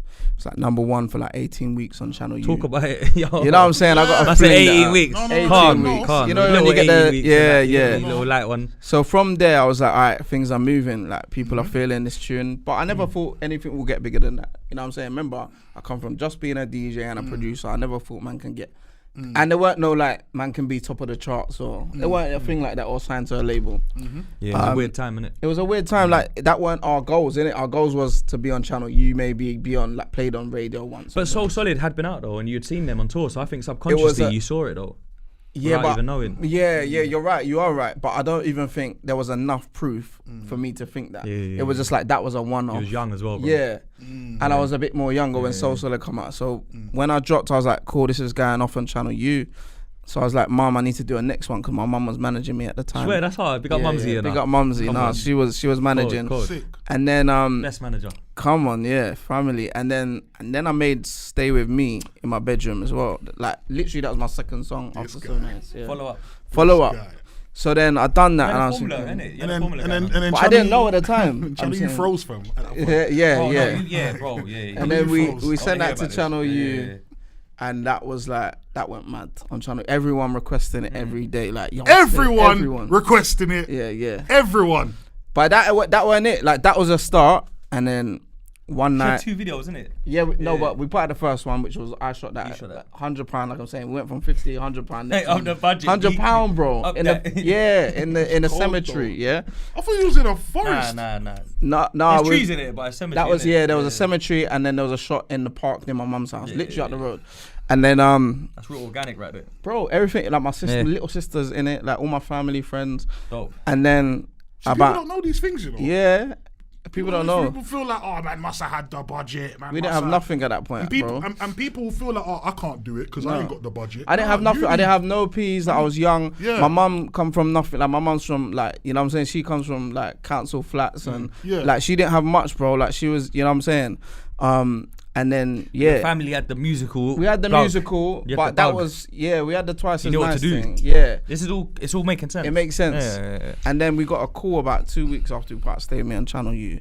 My mum answered the phone because my house number was on the MySpace, like for any inquiries. Oh god damn. Oh, boy. Like my house number, yeah. But it was calm them days. 0208. Yeah, 0207. Mad. So- 7 days. My mum answered the phone and she's like, okay, cool. And I said, Mum, who's that? She said, oh, it's blah blah from Atlantic Records, like Warner Records. I said, casually. I said, wait, Like they rang like your auntie. Atlantic, who's, because remember I was going back to, I said I look up to like T.I. and Bow Wow and Chris Brown, them man who were like on the Gallem thing and making people go mad. So I was like, right, so Diddy and T.I. who were signed to Atlantic, those are who called. Yeah, he was. I was like, is that Big who label. called? Big Yeah. label. So Huge mum was label. like, Let's get this cleared. Don't small Bro. up your thing. Big up your thing. Yeah. Bro, trust me. And then they were like, yeah, they want to meet. I ain't had that call in my whole career, bro. So They were like, they want to have a meeting the next week. So I still didn't believe it until we went in the next week, got to Warner Records in Kensington. everyone says that about record calls, record label calls. You ever clock that? Even You the always feel like biggest it's artists, they think it's a prank joke. or hoax. It's out Yeah, because, bro, it's unusual. at that time, like man had never heard of anyone being signed by a major label. Like I never heard, like even you're saying about Soul Solid Crew, I knew them as relentless in that though, wasn't it? Yeah, but I knew them as heroes and superstars. I never knew their success story of being signed, and I never knew all that information. Yeah. Because Mega Man, you look at Mega Man and you see Mega Man. You don't He's see already big Mega. Yeah, you don't see Mega Man, the guy that took the meeting with the record label. You don't see that. Because we never had the YouTube and all that then. Yeah. Facts. So went for the meeting. They were like, yeah, we want to sign Stay With Me. We want to make you the next superstar. We know you do the DJ thing production, but we want to scrap that. So we just want you to be ironic. No DJ on it. So this is why when you asked, you know what I'm saying? So they got rid of DJ. They said no more DJ. I knew there was something going on here. Yeah. Because remember, at that time, there was no DJ Khaled, no Calvin Harris. You couldn't be a whole thing. Yeah. Whole brand of everything. An entity, yeah. Like now it's cool to be that. But then they were like, we just want you to be a big rap superstar. So I was like, cool. Signed the deal. How did you feel about that though? You felt alright about it? Like, cool. Worst news, is it? I was gassed, innit? Like, this is big record. Remember, I'm a young you. My mum asked me how he feels about it with these times. Atlantic run his mum's yard, bro. You know what I'm saying? Like, Atlantic Records, my mum don't know a thing about music business. We're just like, let's sign it. The P's are looking good. I've never seen money like this in my life. Straight. Was it a big deal? We signed the deal. It was, for then it was big. For me, it was big, Yeah. I like that. I like to hear that. Yeah. So we signed it. The youths nowadays will be used to that, but back then that was unheard and of. Probably now the deals are bigger than what I got. Yeah, but inflation's a lot bigger, innit? So it's all the same. Did you buy anything reckless when you first got the big bag? No. Did your mum manage the deal to the point where like she put it down for you, or did you? No. Like, it was all over the gap. I said nah. It was like, bro, like I got the money and I was just moving mad. Like as soon as I got the money, I turned into like this rock and roll star where I was like booking hotels for no reason for the week, Mayfair. You know what I'm saying? 10 bags. Oh, that's reckless. You know what I'm saying? Oh, that's reckless. And getting Addison Lee to Liverpool for £400. I've done that. You know what I'm saying? Like, it was mad, but I've done that. Bro, I can't even tell that story. I can't. Because Addison Lee, I wasn't stealing from Blazers at that point. This was grown. 4 bills for to Liverpool, bro. I've been there. Ironic, man. No, I was making. So this is what I'm saying. I was making stupid decisions. Yeah. With this money comes stupid decisions and no guidance. Yeah. You know what I'm saying? You hid that from Mumsy though. I hid that from Mumsy. Yeah, she didn't know until she saw the accounts and statements. She said, "What are you doing? Where you been going, bro? Yeah. What's in Liverpool?" So I had the bookings. Yeah. Yeah, the lighty in Liverpool. Last minute booking. No. You know what I'm saying? And then and then that hit the charts, and we shot a second video. With the red jacket and all that. Done, no. Yeah, love that red jacket. You know, you say, mate, man, know about the red jacket. And that was a good video though. Bro, that week that song come out, like I remember my phone just non-stop ringing from artists because they'd never seen this before. Like I remember like flipping New Brand Flex, like Boy D calling me like, this video is crazy, so glossy. I never seen nothing like. No, it was a really nice video, me, bro. like this song's going off, and I was like, I didn't know what to expect. That's a good. You know what? You're right. Tinie Strider is another person that had a little run after you, innit? Big run. But he was around way before. Because he come from Things and Boots and Grime. And I've met him when he was a kid. Yeah. Because Jamaica's my guy. So we used to go to these under 18 raves and meet in the car park and go in together. And Tinie was tiny at the time, really small, bro. Yeah. So he's come back and seen your success, I guess, and then reached out. Or you had a good. Yeah, he was already doing his thing because he had like he had a tune called Something About Your Smile that was ringing off. Jesus. Oh, remember them times? Yeah, that was slapping, and then like. And then obviously he saw my success. I guess he was just in the middle of his deal as well. Yeah. And then after my tune went number 5, it was like it was a domino effect. I saw Tinie. No, wait. So what? The highest UK chart slot that you reached with Stay With Me? No, it was Tiny Dance with Elton John. I was gonna say. Yeah, that was 3, number 3. Number 3. Yeah. So for some reason I thought you went number 1. You know. No, never. I should have. I feel like there was a Sunday where everyone was pushing for that. I can't remember if I'm right or not. I think so. Yeah, maybe. I even supported it, and I didn't know none of you lot. Like, obviously, it all depends on the week you come out in it, because you could have flipping. No, but big up yourself on 3rd though. Let's not play this down. No, I never seen anything like that, but we should have got that number. No, we're talking because for the people that don't know, the youths, we're not talking iTunes charts, blood. Yeah, no, you know where you can go number 3 if no one's out in that. We're talking about UK top of the pops, that kind of thing. Top of the pops, People all that. yeah. All buying physical stuff. So, but I got to big up Chip as well, because him jumping on Tiny Dancer with Elton, like that helped out a lot, because the label at the time sent me the Elton John track, and I was thinking, I don't really know too much about Elton John's music because I didn't come from that. I knew grime and he's a legend though. He's a legend now. Yeah, I showed the respect, but I was like, I don't really know if this is gonna work with my audience. So they did it, and I said, listen, I need to put someone on that's coming from grime. He's next up. He's gonna be big. It's my brother. Did he chip out yet and all that? I think that just come out. Yeah. I think Diamond Rings was his next. Diamond Rings was the next one after Tiny Dancer. But Who Are You was already out.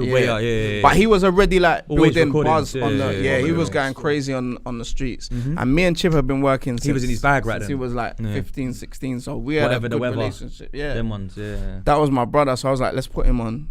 It made sense. He done a crazy verse. He did still. That was cold. I listened to it today. Yeah, and then we went number 3. That's why I said what I said earlier, because I feel at the time I ignored it.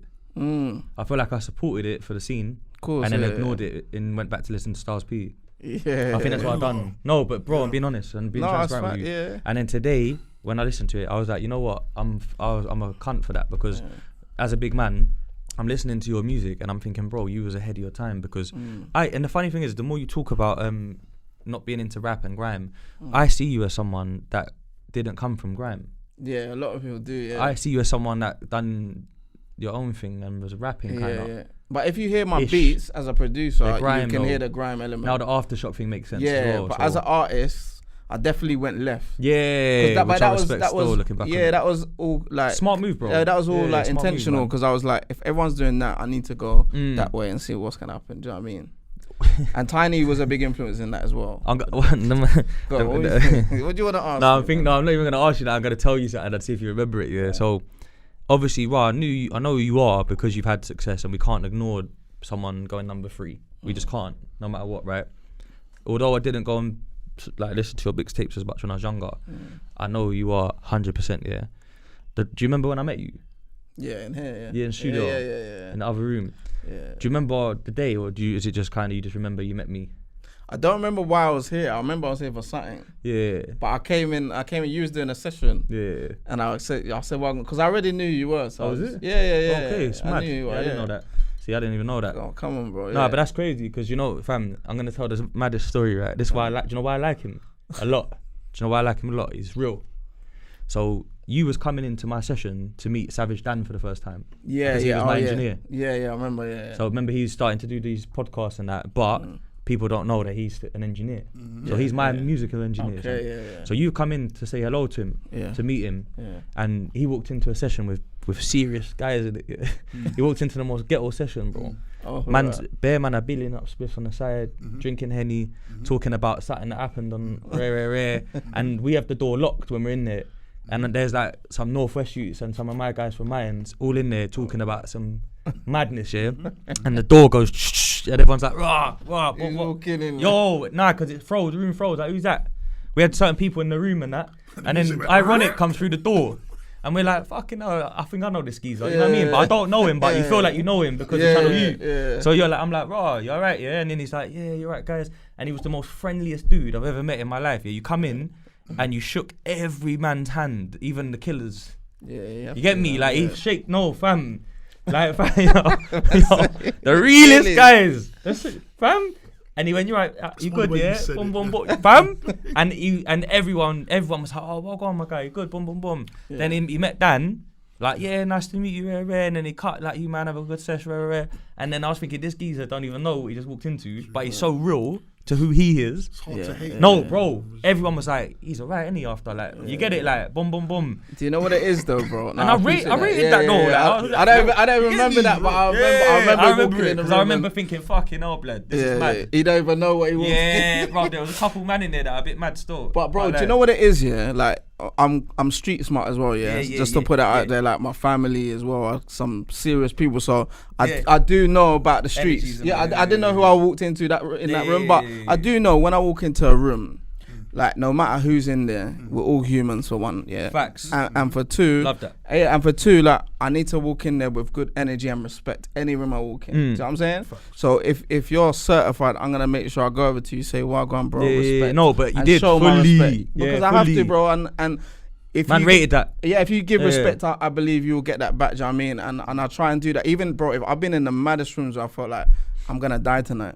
But I'll say to my boy, like, I'm gonna go over to whoever I think is gonna kill me and just say, well, go on, bro, and show him love. I said he was gonna kill me. No, he's but a better man than me. No, but I'm just a paranoid hell. person, so I might just think, I swear this guy's gonna kill me tonight. But I'm thinking, let me go over to him before he's gonna kill me and just say, well, go on, bro. To see if you don't after. And just spread love. I get you. I get it. I don't get it. I'm saying, fam. I know, but I'm trying to if I'm showing love and spreading love, there's no way. No, spreading love is a good. Do you know what I'm saying? It's like, then you'll see my energy is not even on that, bro. Man's like not in a confrontational way, but man's confronting the energy, the issue of the unknown. Man's confronting that. I'm just like, my energy is good, bro. I'm not on anything. Nice to meet you, bro. And I try to do that everywhere, bro. You know what I'm saying? Because I went on Instagram and followed you after. Yeah, and you followed me back. Yeah, and I was like, he's a good guy. Come on, bro. Because you know he could have just done that and then not followed back as well. Yeah. You know when people do that. Of course. You good, yeah, boom, and then don't follow back. Do the whole Hollywood thing. But when we was chilling before you come, we was chatting, yeah, and I was saying bro. You gonna say you watched The Godfather 2? We had enough time. But hear what now, yeah. Alright. So I say that to say this, yeah. You went through an unfortunate situation, which I picked up on from research, and someone robbed you outside your family home when you come home from a tour. And they stabbed you. I was gonna say you got chefed.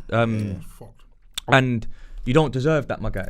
Thank you. I was angry at it. Like, I was angry at hearing it because you, like, for me, blood.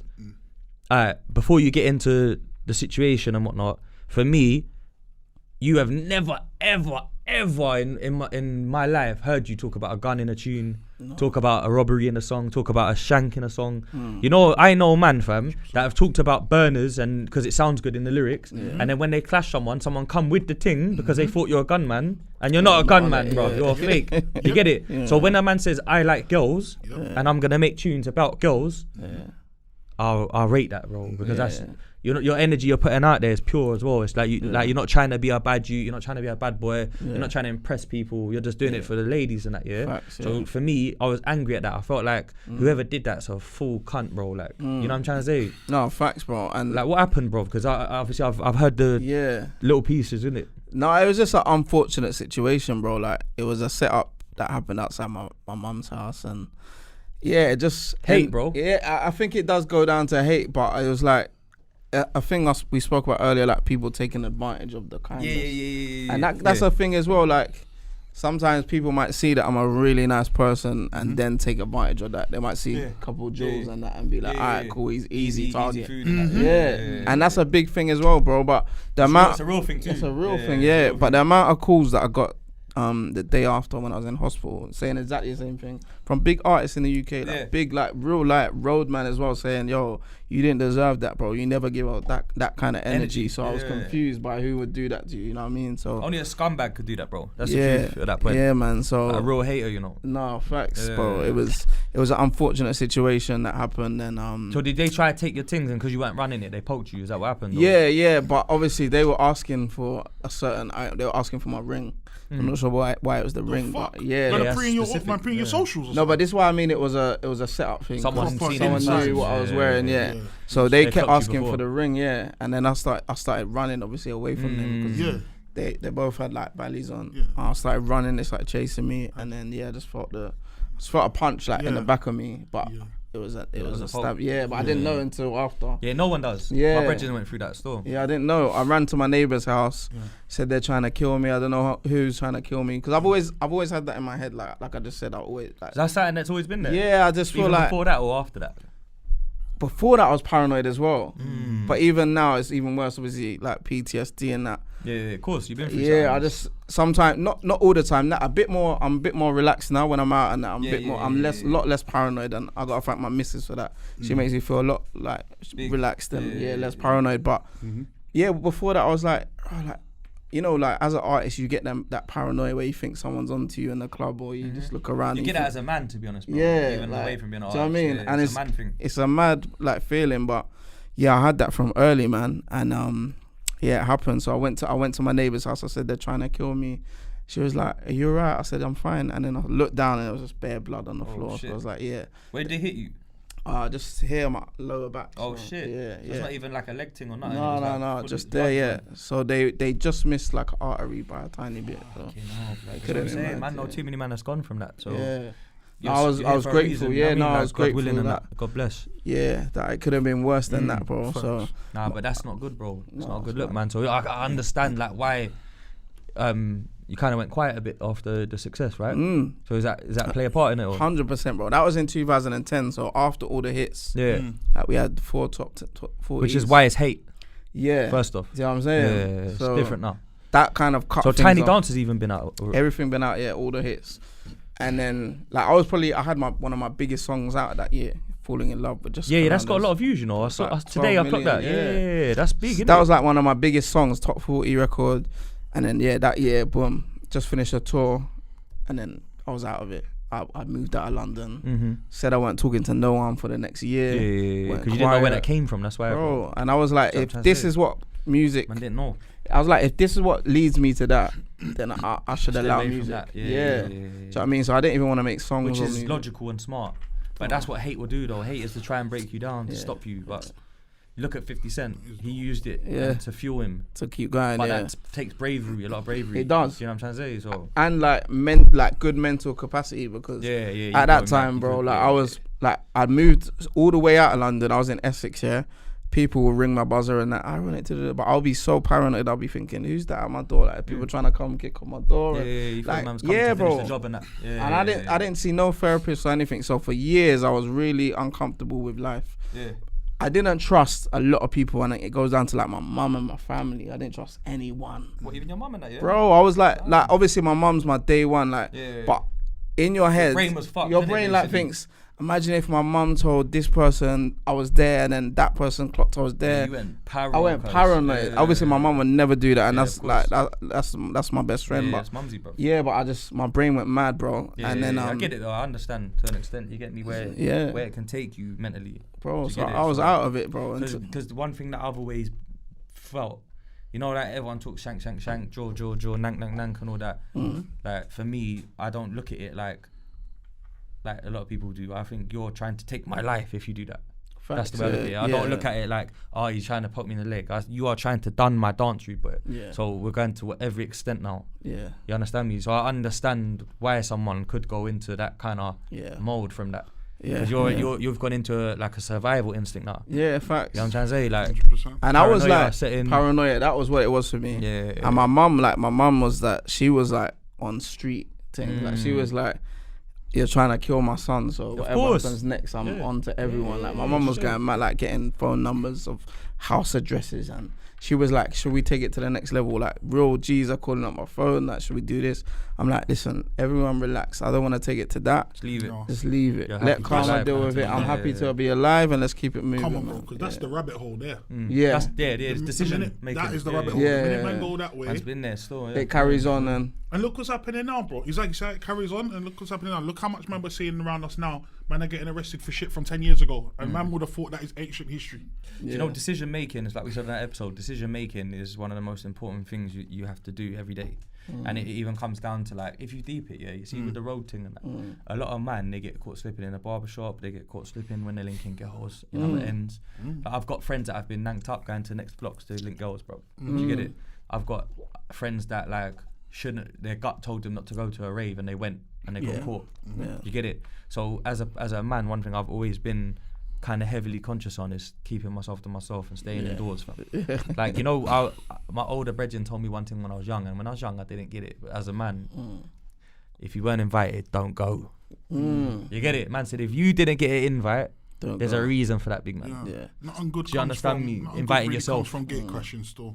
More time. You might have a couple good nights, but when it's bad, it's bad. You know what I'm trying to say? People don't generally gate crashing it with good intention. You get me? You feel me? It's with bad intention. But sometimes you got to deep it, You see in this world when there's a lot of people that are innocent people that come from a similar environment as the bad people, and they could be friends with two bad people that don't like each other. That's so you didn't get invited because someone else did more time.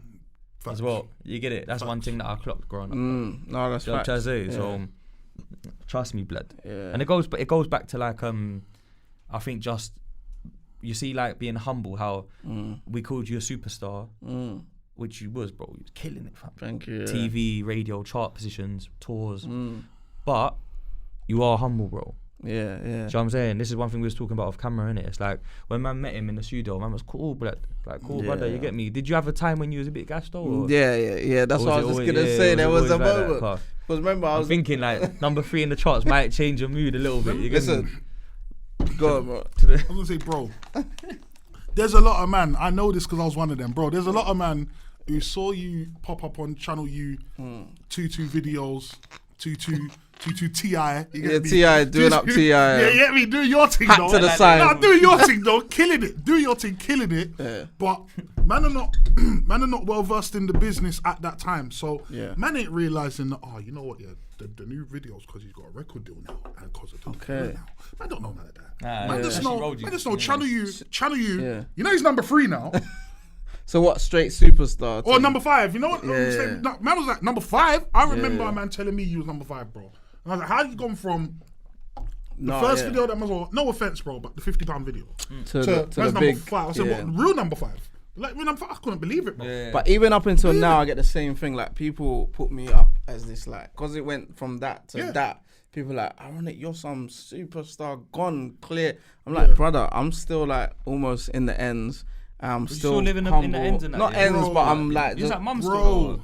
Oh, By that the time Tiny Dancer come out. Yeah, I was still mums. Yeah, still mums. Yeah. If they done Tiny Dancer today, bro, that would be fucking Stormzy and Dave. It would be the biggest. Yeah, man was the guy. Man's got But also, sometimes there's I believe as well, because the thing that when I was researching today and yesterday, I was listening to the rhythms.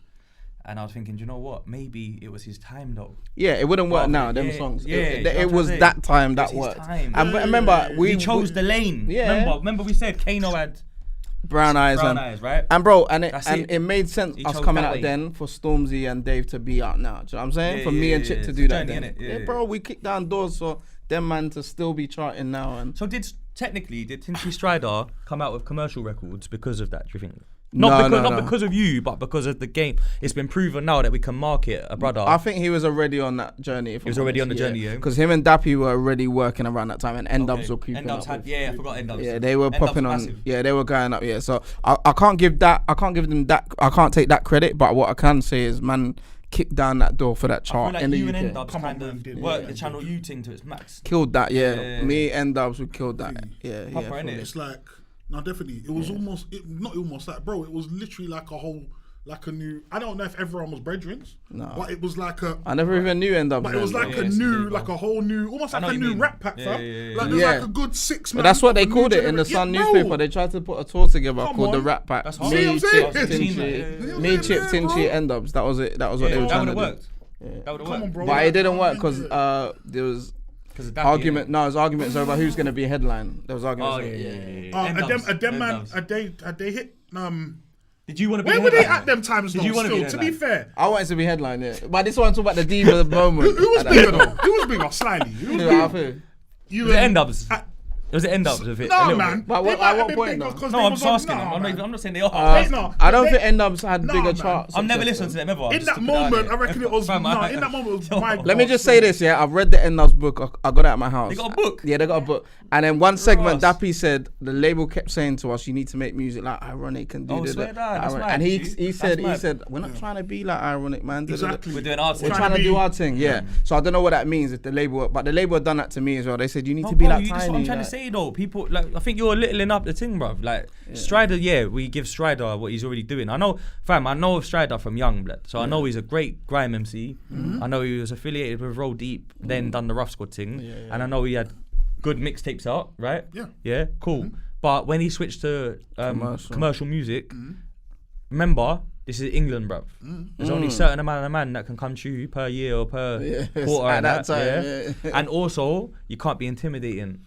And he wasn't. He was someone that you can watch on telly and go, I'll let my kids listen to him. So you are probably the blueprint of that. Do you know what I'm trying to say? Non-aggressive, not threatening. At that time, yeah. Yeah, like all the little girls going mad over you. Mad. Someone's got to be the one to tell everyone else, run. Come you here, man, come wait through there. here. I'm coming. Just look first. Yeah. You got to be the one to run over first, and you might get hit with the arrows and that. But someone's got to be the first one to see what it's like. Because I don't think Strider made Gellum That's how I look tunes, at but he it. made That's how I look commercial at my songs. You know what I'm man's trying to things. say? Because man might look on it now, man might think, I'm making girl tunes not now, trying bro. to choose, man might exactly. Yeah. Man might Listen, think man. it's Yeah, not that's what I'm out of it, broad, bro. You get me? think it's not tough. But you know, at the end of the day, bro, whether it was your hits, the chart hits, when man touch on Tinch's chart hits, bro, at the end of the day, yeah, like, man has not been able to sustain a lifestyle, multi-generational, like, man ain't sustaining that off things in boots, bro. Like, there comes a point where you just got to be like, bro, this is what I want to do. Like, I don't want to be the sickest, hardest barrer in my estate, in my ends, until I hit 21. Then I have to go get a job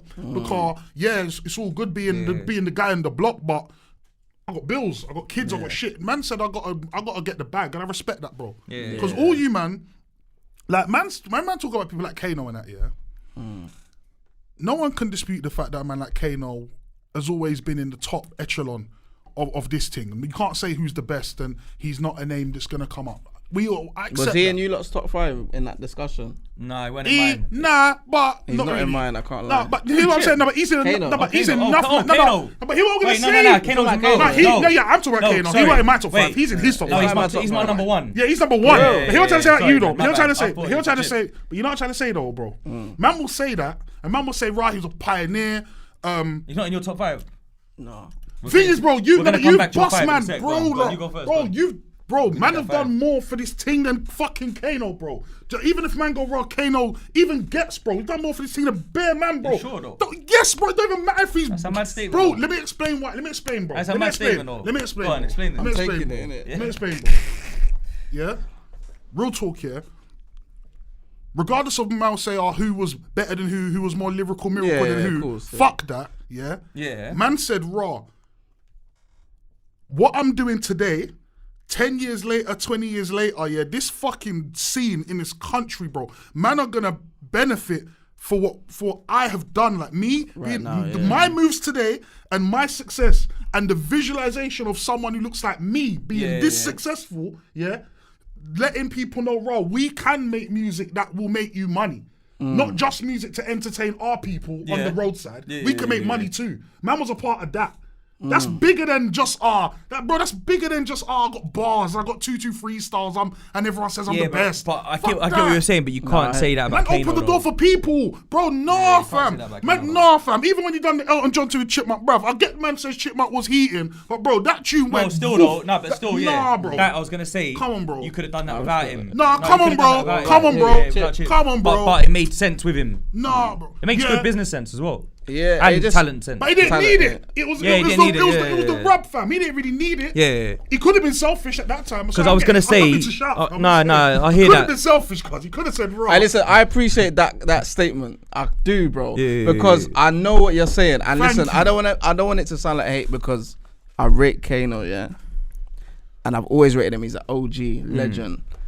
Yeah, I don't even want to say too much because talk your Martel things, is man. Talk your things, But man could have said the same thing Yeah. about Bear Man. No, you not can that say what it's- you it's want. a Yeah, Kano you can- session. Yeah, but like influence wise, we're saying like to open the doors of what's going on now. Obviously, Kano like lyrically will murder me, like bro, like Yeah. on the mic he will He's fire, talk. fam, Yeah, man. yeah, and I don't even want to take that because that's not my thing. But my thing is making rhythms, opening doors, and production and samples. Like you're saying, like things that I've done and that. Slyly you see today, even till today where you see Central C and all the scene using big samples and that squeaky sound now. Bro, like fucking hell, influence wise, like let's RD really thing. the RD thing sample. how Like am I let's forgetting really, that? you know what I'm saying? Wait. So- you just set us up for a mazza. Come on, man. Because I've got that in my Come notes, on, but I didn't check man. my notes because we're getting Yeah, into the combo yeah, of mad. You get yeah. me? So alright, so hear what then? Boom. RD Yeah. sampled what song, bro? Stay with me. Damn right. And how did that song do for him? Top 10, I think. Yeah. Jesus Christ. But guess what though? He's So man's gone charted off the sample as well, blood. Yeah, again. but guess what? He's not the only artist this year that sampled that song. But Oh, they who ain't else? come out. The other Oh. one. Like T Wayne, I've heard has sampled it. Okay. Lowski's done one. He sent me. It's cold as well. Dino's done a version of Stay With Me. Like, but they come before RD. But obviously, RD's one was already patterned up. This is how influential, like what you're saying, the thing was. You know what I'm saying? I don't even like talking like that. But no, I respect the fact that like man are sick, and I respect the fact that man are good. Of course, but I'm bro. saying OGs. At this point, you got to look back and go when we look back on all of this historically, we go, no, but I have to say, fam, that I think they both done it in different ways, bro, rather than one more than the other. Way. Yeah, tell me Kano's way. Influence-wise in the scene. And Kano's an OG, so we can't take any credit away from him. Tell me his way. So Kano, I see Kano as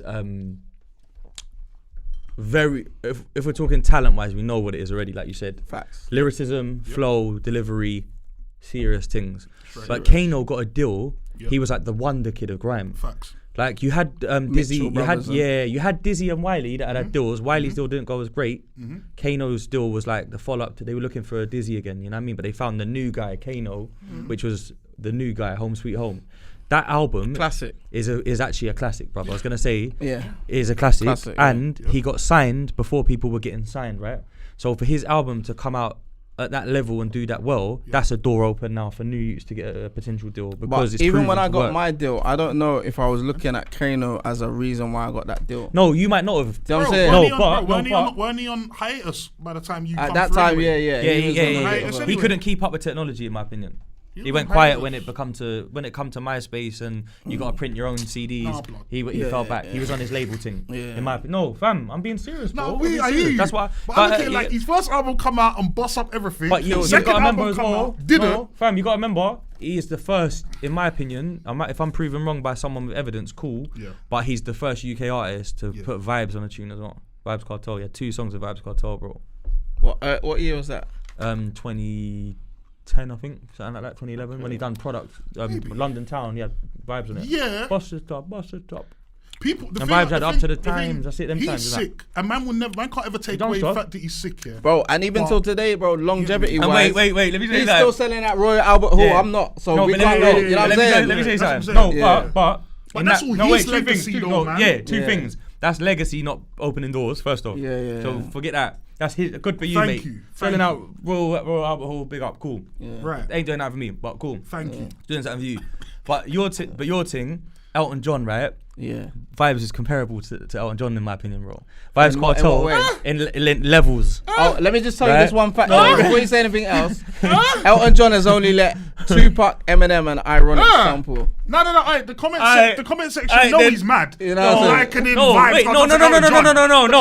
No, he's crazy. Wait, let me land. Have you been on this with me? I've been on that for 3 days in a row. Hear what now? Vibes Cartel is on the same level as Michael Jackson to me, bro. Thank you for coming. Let me talk my thing. Let me see. Whoa. I'm on my own. Welcome back to. Nah, I'm joking. But hear what I'm saying now, yeah? Hear what I'm saying now. Vibes Cartel is a flow father. Vibes Cartel has probably got like so many different styles and flows, the way he rides the rhythm and that, yeah? He's probably recorded more than Tupac and Lil Wayne. Yeah, in terms of recording songs, song after song. Legend, man's dropping hit records from Prison Blood. You understand me? His thing is separate, bro. I don't think people understand and deep the talent that he has, bro. The way he can, like the flow, the energy, the delivery, the ad libs, the trend setting, the style. Man's from a small island, bruv. And he's busting up the whole world, bro. As big as Elton. Fam, it's different. It is different because Elton John is a solidified rock star, yeah? Biggest, different thing. Probably the biggest musician in the world. Yeah. I get you. Yeah. But Michael Jackson is big too, right? Biggest. Right. That's Elton John. I drop Vibes with them. Mad thing. That's how I see it. I can't lie. Mad people ting. Don't deep know ting. how fucking sick Vibes is, bro. It's not true. He's Mad ting. It's not true. Fam, you lot could chop this up and that and put it out there. Not even a young Capleton, you know. Nah, no, never. I'm not having this. I'm not having this. Fam, me personally, my favourite is Sizzler Kalonji, bro. But he ain't on the levels like that, bro. Vibes, bro. What Vibes has done is different, bro. If Chip would have fam. If man would have done a tune with, you know what, Kano, yeah? You said Kano and Vibes. Yeah. Alright, cool. Chip with the Mavado. It's better. You way knew I was better. gonna give you. You knew I was coming up. You You knew I was gonna say that. classic. innit? You lot can't even remember the Kano one. That's why it's a bit hot. That's why I'm a little bit hot about it. No, but you still, see, get hold me? on, no, but you see that tune though. You see the Kano and Vibes tune. Yeah. You said he dropped it in 2010 Let me check. ish. Yeah. When did Chip and Mavado every gal drop? After that. 2011? Is it? But look at, but you see Kano though. Yeah. In It was 2010, 07. What? Vibes and Kano. 07. Early, right? Yeah, that's what I'm trying to say. You got to rate the thing. Look, But I can't lie. I He had need to go one toilet- feature on his- toilet break quickly. you're on the toilet thing, yeah. This is what, This Like it's techie. you see the Kano and Vibes Cartel thing. Big move, big collab. I don't think it was dropped at the peak of Kano's powers in terms of chart performance, coverage, and just bigness. Yeah, I feel like man dropped his ting with Elton John at the peak. May not have known in that moment, right, this is going to be looked at as one of my peak moments. Because I don't know if we always know that when we're You never living know, it. yeah. But that was man can go, that's when he had all the Infinity Stones. And by the way, had this all is, the powers. by the way, it's Elton John's biggest selling digital song. Come on, man. Yeah. Come Ever. on, Online, Come it's his on. biggest selling song, bro. Come on. Online. Come on. You can't man. say nothing back to that. How dare you I come got here one now? thing I can say Go on, back. go on, go I on. got one thing. Come I don't want to seem like I'm coming for you though. But I don't want to come for you. Yeah, But hear go what on, I'm go on, saying, go on, innit, go on. yeah. So Elton John said, When Ja Rule done a tune with Tupac, yeah, Big. no it weren't because he's He dead. didn't- oh, yeah, Don't yeah. know him. But Do you know what I'm Elton's saying? alive, though. Elton's alive. No, Yeah. Elton's alive, right? Yeah. But is it a sample or did he do it? He did it. He was in the video. Oh, alright. He's in the Take video. more then. You got that one, my guy. No, it's like Elton, like bro. Just double Elton's check, Elton, yeah, just double listen, checking like I said, still. Tupac, Eminem, get and me. me. Yeah, Elton's not gonna be involved if he's not involved, innit? So Yeah, he's got to clear that. he's got to Yeah, clear yeah, that, and he's got to be. he's But gotta he clear called that. me when the song went number 3. I swear. Said congratulations. Anytime you're in LA, come to my Grammy party. Sent me champagne, all that. You know what Bad I'm saying? boy. Yeah. Come on. So, big up. You get Big me? up Elton, you know. even- Big man like Elton. to even have got the And collab pick up with your Elton thing, in not- the first place. Even though Elton probably don't even know about vibes like that, but still, Well, it's yeah. a Nah, he compliment. does. It's He a does. compliment. You get Didn't me? you hear Fug talking about Elton the other day? He was saying like his favorite, like Elton's favorite artist is like Gucci Mane. Sick. Bro, Sick. like, he's in Sick. touch with what's going on. You know? Sick. But yeah, What? no, but Chip and the What? Mavado ones. Oh no, that's Chip's best song ever. Agreed. What, every girl? Yeah, Classic. that's I an think absolute That's banger. it. That's his biggest classic, I would say. That's an think so. absolute banger, bro. Yeah. Never gets old. Absolute banger, fam. So was Chip in your top? Oh, let's. Go on, talk to me.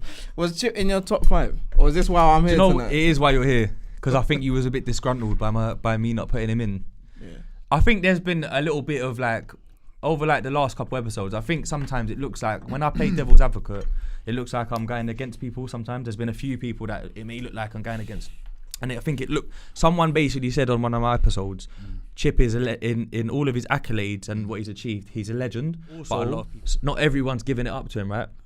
Which but I think can't please everyone as well. That's one thing. Do you know what I think that comes with as about. well? If you're the best, one of the best, Yeah, that Comes comes with a with lot of that. hate. Yeah, it comes Yeah, with all yeah, that, yeah, bro. yeah. And remember, Chip is very confident. He knows he's one of the best. He's borderline arrogant. That's why I think that happens.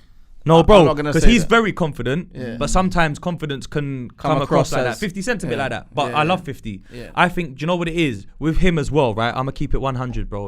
Let me get it off my chest Go because on. people are thinking that man's on the hater thing. I'm not. I rate my man, and in person, we've had a lot of positive encounters, bro. Okay, cool. Like, man, no bath and that, and like when I've seen Chip and that, it's always love, bruv. Yeah. One thing that with him, yeah, that I need to give it up on camera is that when he was younger, he had more mixtapes than adults. He had fucking whatever the weather 1, 2, and 2, 3. yeah, He had a volume collaboration with Cookie and Black the Ripper. I produce a lot of that, by the way. Right, cool. Exactly. That's where you got on my radar again Yeah, more time yeah, because yeah, Blacks yeah. is my guy, bruv. You get Come me? on, rest in peace. Yeah, me and him used to do a lot of sessions together, studio. Yeah. And fam, what I've realised as well is over the time, he's achieved so much different angles. Not only commercial records, he's also gone and done the clashes and won the clashes more time. Even if he ain't won it, he's bust someone else on a career. And he's always won it, though. Yeah, but you know these things. This is the thing that I'm trying to get across to the camera. Everything in life is perspective. That's what I'm learning. yeah, so it's true. when people say, "Oh, he's He hasn't arrogant," took any, yeah. no, but when people say he's arrogant, someone else will go, "Nah, he ain't. He's confident." When someone else says he's not confident, he seems humble. This is perspective, bro. It's true, yeah. And that's why I'm not getting that man like that. Like I'm not getting that man. The reason I didn't put him in my top 5, he was in my honourable mentions. But then when I deeped it, I think that I was on the spot too much. So he should be top 5. He's not in my top 5, but but no. Oh, even now. No, bro. No, even now. With perspective. No, fam. No, bro. Fam. Let me break it down. I gave Devlin an honourable mention, right? And I put Dot Rotten in there because I was thinking. Dot Rotten's cold. He is cold. He is cold. And the thing is, I was thinking. But Chip would spin Dot Rotten. He would, because P Money did. Yeah. So Big up and Dot Rotten. and I thought Dot might have got that one, and he didn't get that one. P Money went crazy. P Money was ready for him or something. I don't know what happened. He was Hey, ready. what about Gets versus Chip? What are you lot saying? Bruv, don't, man. Chip. Nah. Is it? Yeah, man. yeah. No, man. How? Chip. No, because cheekiness. Chip. Yeah, but 100% nah, Chip. man. Because has Gets got the cheeky wittiness? Gets- Like Gets Gets- is cold as a lyricist. But Guess that- we'll go to the mountain and come Gets back, is- bro. make And sure- it's mad. Sick, but Gets is a grown up now, bro. No, now, yeah, now it's different. No, we're talking now. He's yeah. talking- 20 talking year now. vet, like what he's sick here, but what he's spitting now, he knows it's not for everyone. He Nah, knows. hey, listen. I think Chip will spin everyone now. Now, Yeah, everyone in the whole scene. Now, because Chip do you know would, why? Because I'm definitely. deep in it. He's a lot younger still as well. He's still in that zone where he could flick it back So on he's with top the 5 energy. then, bro. Oh, so you're Yeah. kind of. No, For him no, to I'll spin keep it waiting. anyone? No, because you lot are getting it fucked up. Double backing. No. Listen, hear what I'm saying, innit? I was still a top 5, right? Go on. Kano, Right. Wiley. Whoa, Jesus Christ. Rotted. I see you need to not put him on that chair as well. That definitely can't go in there. Bro. How did that Hey, happen? you gotta lift this You gotta chair get- over, you man. gotta change- Size of me, Man and all said these chairs, the Kano. size of me, you know. They gave me the birthday party chair. Hey, you kids throw me party up. chair. Who was my top 5 again? You made Kano and Alright. Gets. Wiley. Oh, Kano and No, but Wiley. who was yeah. in it? Kano and Wiley. So No, from before. Do you remember? Oh, In your 5, Yeah. you had. Do you have? Bro, have some you Rich- need to some know Rich your Free top too? 5. I know. You need to know Nah, your because top Wretch 5. can't make grime top 5. You can make all time top 5. Ah, see, Yeah, I've this got is it, where I've we're got gonna it. blur Wait. lines. Yeah, it's a blurred line thing. Yeah. One sec. You throw me off, bro. Dee Gully looks well shorter. Here we go. I got it. Look, see, look. All right, boom. Got you. All right, we're back. Let's go. Bam, the chair. Hey, we're back. Why didn't we just start this All way? right, check it. All right, here what now? Boom. Here's the top 5. Yeah. All right. So listen, let's get this clear first. Can we just get this clear? It's grime only. Grime only. Is that because that was what the episode was referring to? Alright, let's do grime only. Yeah, cool. Cool. So boom, Kano, Gets, Wiley, Dizzy Rascal, and then I put Dot Rotten. And then look, if you can see, look from previous notes, Chip Honourable. was right under before the honourables still. Yeah. So I was in two minds about this position, right? Yeah. However, doubling back. Well, our lists are very combined. Looking Yeah. at your list there, so I know you know what's going on already because our lists. You can are- tell. Yeah, you know what's going on. But I was trying to like think of it from a perspective of Dot Rotten, choruses, production, verses, then kind of mingling with different crews or bringing them into the limelight a bit. I was giving him a lot of credit in it. But when I deeped it, yeah, obviously Chip's career versus his career, it's flattening him. Let's be honest. Yeah.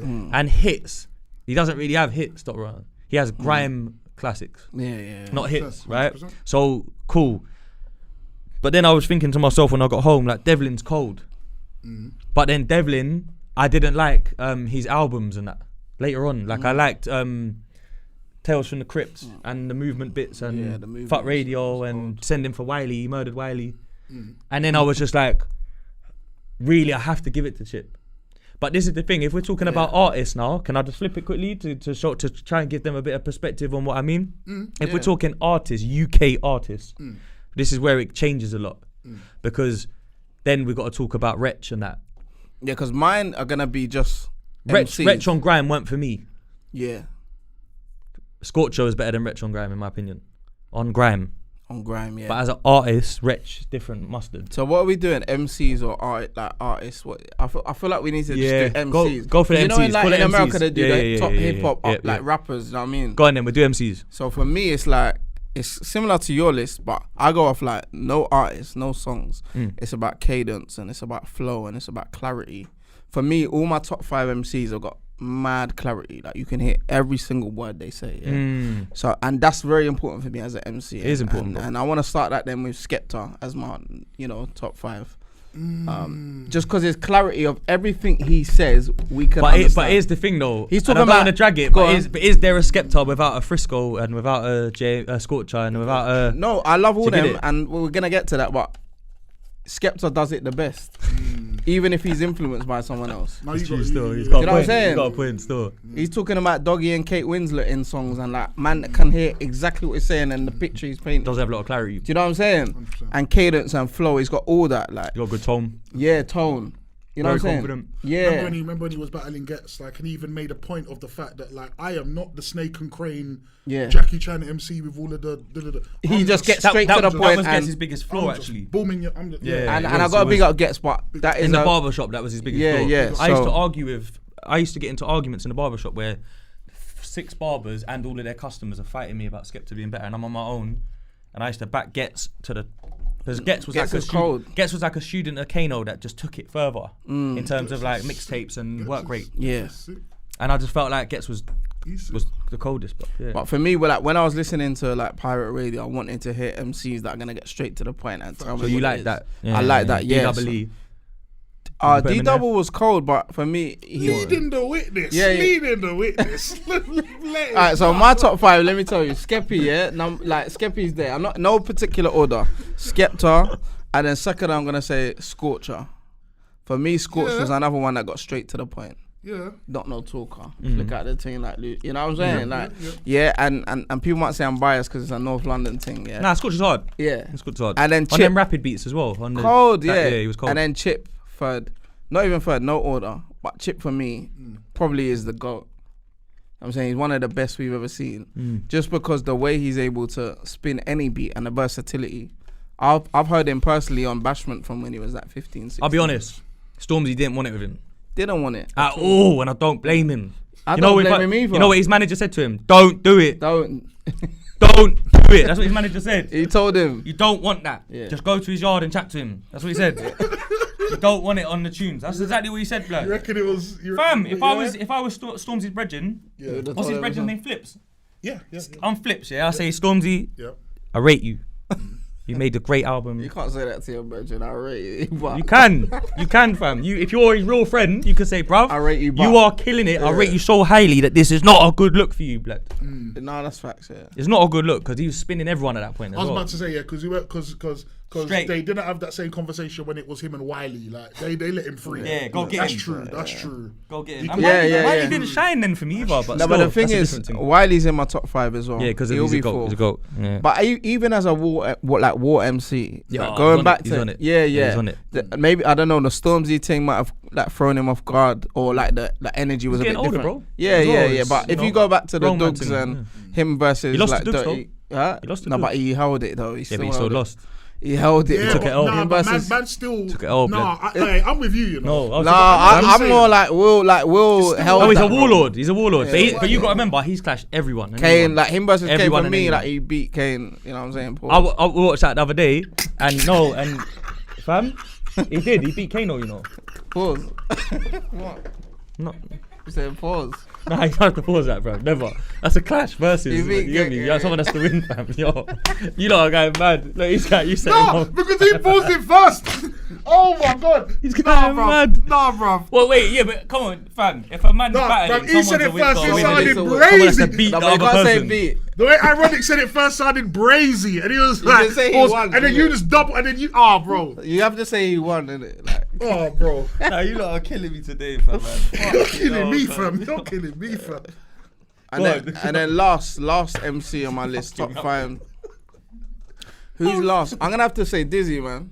Yeah. Sick 5. But early Dizzy though, bro, not now Dizzy. Don't set me off, man. Yeah. Please, because I don't rate him anymore, man. No, obviously, but I'm saying, when was the last time we heard a Dizzy verse that was cold, innit? Like, a long time, bro. We're talking about back in the day. But then who would take that place now? Because you know, like you gotta get replaced.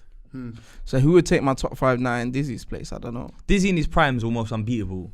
Coldest. But now I could do without him, personally. And I rate him, but I could do without another album. No, fam, I'm being serious, bro. What? No more music? I just feel like he just rhyming words. and that's He's it. still dizzy though, bro. Of course, he's still him, but it's like it's not.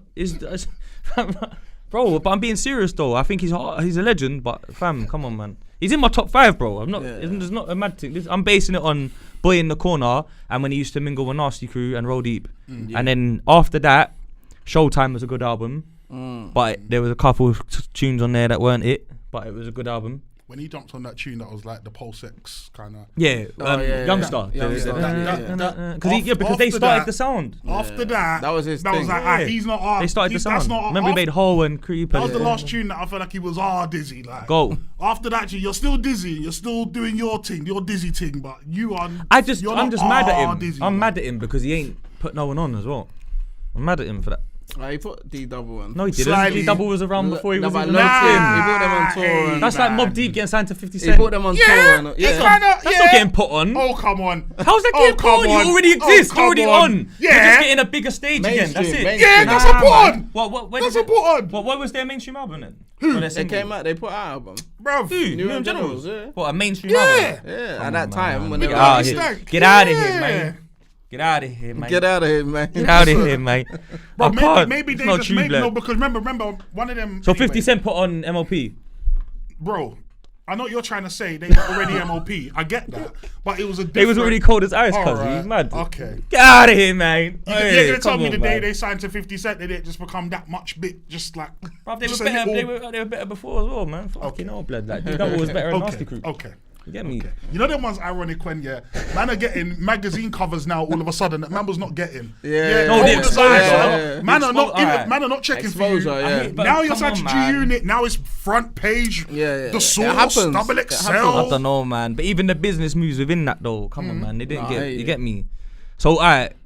That's the top 5 For me, yeah, Yeah. but I'm contemplating my last. because my of fifth. the Dizzy thing. Yeah, because Yeah. I'm thinking there's someone else that I'm forgetting. But you're right on the spot. It's hard, I fam. didn't think about my top 5 before coming. But if we're thinking back to the time where the essence was there, I'm saying Dizzy for me was like the coldest. You know what I'm saying? And Wiley and Chip. And Wiley Skepta is. and This is Scorch. the thing. Say Wiley. Chip, though, yeah, Serious. Wiley was like untouchable at the same time as Dizzy, yeah. But Chip and Dizzy ain't never been at the same. Like by the time Chip's there, man are not looking at Dizzy no. No, more, that's like, different generation almost. Yeah. But Wiley, that's why you have to give Wiley the status though. Like he's Because carried Wiley's the still whole there. Always been, He's he's still always there. been, bro. In He's two- bringing them in. Don't forget, and we always forget. My friends forgot the other day in my group chat that Wiley had the biggest selling single in 2019 before lockdown. Bossy. Yeah, Bossy's a banger. What? Like, Are don't you forget, mad? he It's a- had the it's a biggest selling bashment song bro. in It's a England. bashment tune. But people forget because he got like the cancellation culture and all that. Idris was on there, guy mad. Sean Paul and There are people on there. fact. And Big tune. Steph. you know what I'm saying? Big Like tune. That's a mad Big tune. tune. That's some worldwide. That tune's a very global, big international song, fam. Da Vinci bag with Future and Yeah. Nathan. Yeah. You know what I'm saying? We're Yeah. forgetting that he's He's done his thing, bro. he's still killing it, bro. He don't sound good on rap, So- but he sounds good on he sound Wiley, but he sounds good on bashmenty tunes and he sounds good on grime, and that's why I love him because he knows where he's good and he's. Do you remember the tune he done on the Ludacris remix though? The Roll Out remix. Roll out. Yeah, but he, Wiley's no, but remix was he cold remixed on the that. beat though as well. Yeah, he produced the remix. Yeah, so he it's produced- And like, essentially it was Eskimo mixed with with the Oh, hip hop. yeah, I remember it, blood. So I know when I don't want it, but that's like a lot of grime MCs. I don't want to hear them rap, bro. Who do you think is the best grime MC on rap? It's got to be Wretch Chip. too, Over Chip. of course. For rap, Wretch. Who's beating Wretch rapping? What? Chip. No way. This is why we disagree then. This is where it goes wrong here.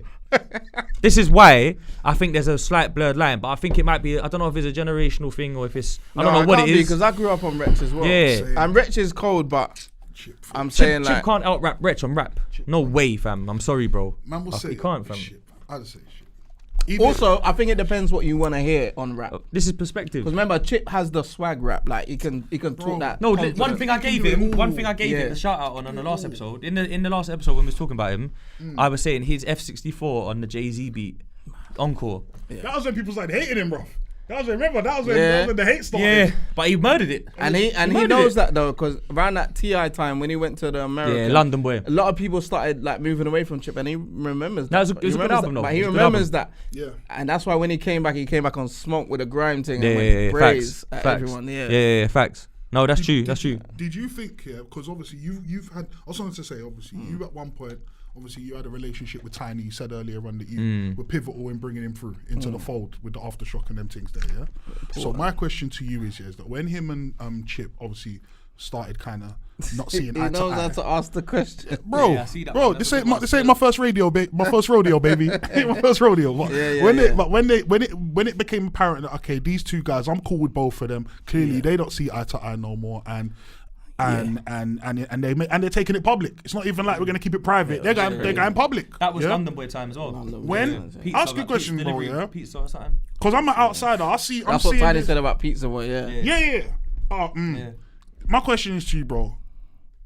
Because before I ask this, actually, are they cool now? I don't think they're cool now. No. I can't lie. I haven't really asked any of them, but I don't think they're cool now. Okay. Because I thought I saw them in a picture, but it might have actually just been him and Bugsy. Him and Bugsy have squashed, Bugsy's calm. Chip and Bugsy have squashed it, They've done songs on that now. Did you? Go on, no, I was asking you, when Chip, because obviously Tinie never really, it's not like Tinie ever put out all these tunes at him. It was more little jabs here and there, little comments, whereas Chip drops bars, tunes, whatever. Went in on him. Yeah. My question to you was, bro, when that was happening, were you still in a good space with both? I've always been in a good space with with Chip. Yeah, that's my brother from early. Yeah, I was just gonna say that. Yeah. Has it changed on the other side? Because it ain't changed, but like let me tell you now, like I said, we went through the history. Like me and Tinie were working early on. We done the wifey. I was Tinie's DJ for a bit. Like we was boys. I remember bringing Tinie to his first ever show at Ministry of Sound. Like he was like, "Bro, this Ironic, this is crazy. I'm at Ministry of Sound, my first show." Like, I remember all these moments in it, and I remember another important moment when I was first on tour for Stay With Me, and Tinie called me for the Tears remix with me and Tinchi tried us out on YouTube. Yeah, he called me, but I was on tour. I was like, big Ironic then. Stay With Me. I said, brother, I got you. I'm coming off tour to do that verse for you. I got you at any point you want me, because it's my brother, innit? I've always got time for my brothers. I did that. But then after that, when Tinie done pass out, the labels wanted us to do the Tinie thing. It kind of, our relationship fizzled. I can't lie. So from there, why though? Competition? I don't know. For me, it weren't competition. That's what I already done my thing. So of course, I don't know if he wanted it to be competition or he felt like I'm gone now. I'm doing my thing. But that was where me and him stopped talking. I would see him out. Don't get it twisted. But it was like hitting him up is a myth. Like Tinie. Super Hollywood. Huh? Super Hollywood. I'm not gonna say Hollywood because I don't know his mentality at that point. But what I know is I couldn't get hold of Tinie at any point. Do you get what I'm saying? So when I heard Chip sending for him and saying certain things like, "I'll spin you out your loafers," and like, like certain things that I'm like, okay. Talking about wearing loafers. When he said I'm saying like, I'm hearing what Chip is saying. Not like I'm hearing him, but I'm hearing like, like Tinie's in the next thing like Parliament and he's hanging with Jess Glynn and we're not really into that. You know what I'm saying? Like we're still back making bangers. That's what chicken and chips, fam. Yeah, like Morley's thing still. Yeah. But I got to big up Doomy and the team because they still show love. But Tinie, like, and look, I don't want to make it look if you like say something to him now, what would it be? Like, I don't want to make it look like I'm slating him, but it's like finding Tinie and having time to speak to him. And like I've known him since we were youths making music. So when he blew up, it was very hard to find a conversation with man, innit? So I don't know, people change innit once they go to a next level. So for me it was like I felt that energy. But then when I saw him out, he was cool, it was all love. He was like, yeah, let's go, let's do this, let's bust some drinks and champagne. But then I won't hear from him for, you know what I'm saying, getting a feature is a myth at that point. Did you try though, or is it you just feel that? I don't think I tried, but I felt that. Whereas when I was on tour and I was the biggest artist in the UK, you was accessible to him. So you know, so slightly it's different for you. I feel that energy, you know the level.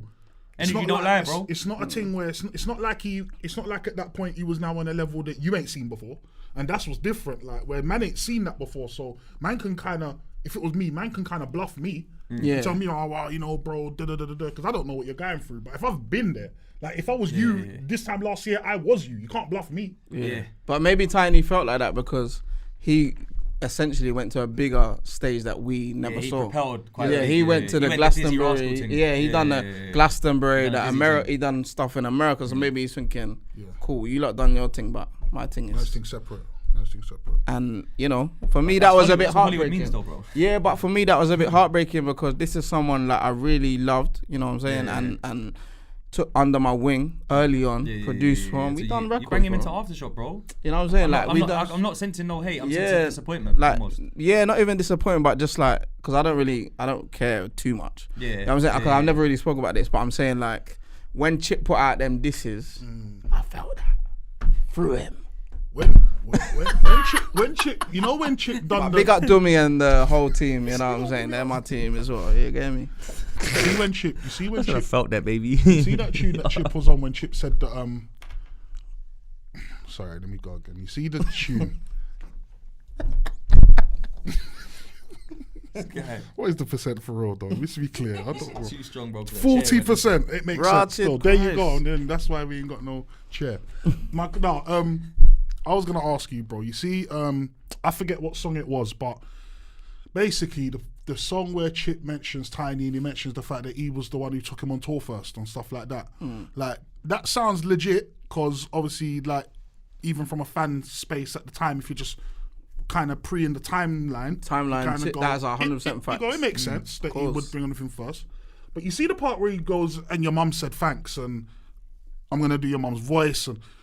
Is that the point where we're not squashing it? Is that the point where it's like, right, they're not squashing it? Like, they can't be friends now, like, cause it's funny, but you know, it's this thing where it's funny, but as a fan, it's like, man believes it. Man thinks man believes it, bro. So it's not even like, you know, like if someone says something about you and it's bollocks, and you'd be like, oh, he's chatting bollocks, whatever. Like, you get over that. Like, oh, whatever. Man just trying to say something for the tune, whatever. But if man says something where it's like, nah, bro, like, he's actually hurt, man feels like he's telling, like he's really just letting man behind the curtain with this one. Yeah. That's why Chip's good at beef, though. That's what I was just gonna say. One thing about Chip is he doesn't tell cap like anything he's saying in a rap, like he's saying it for a reason, bro.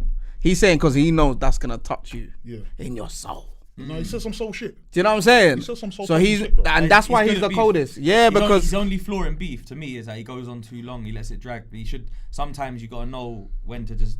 You've given someone too much light.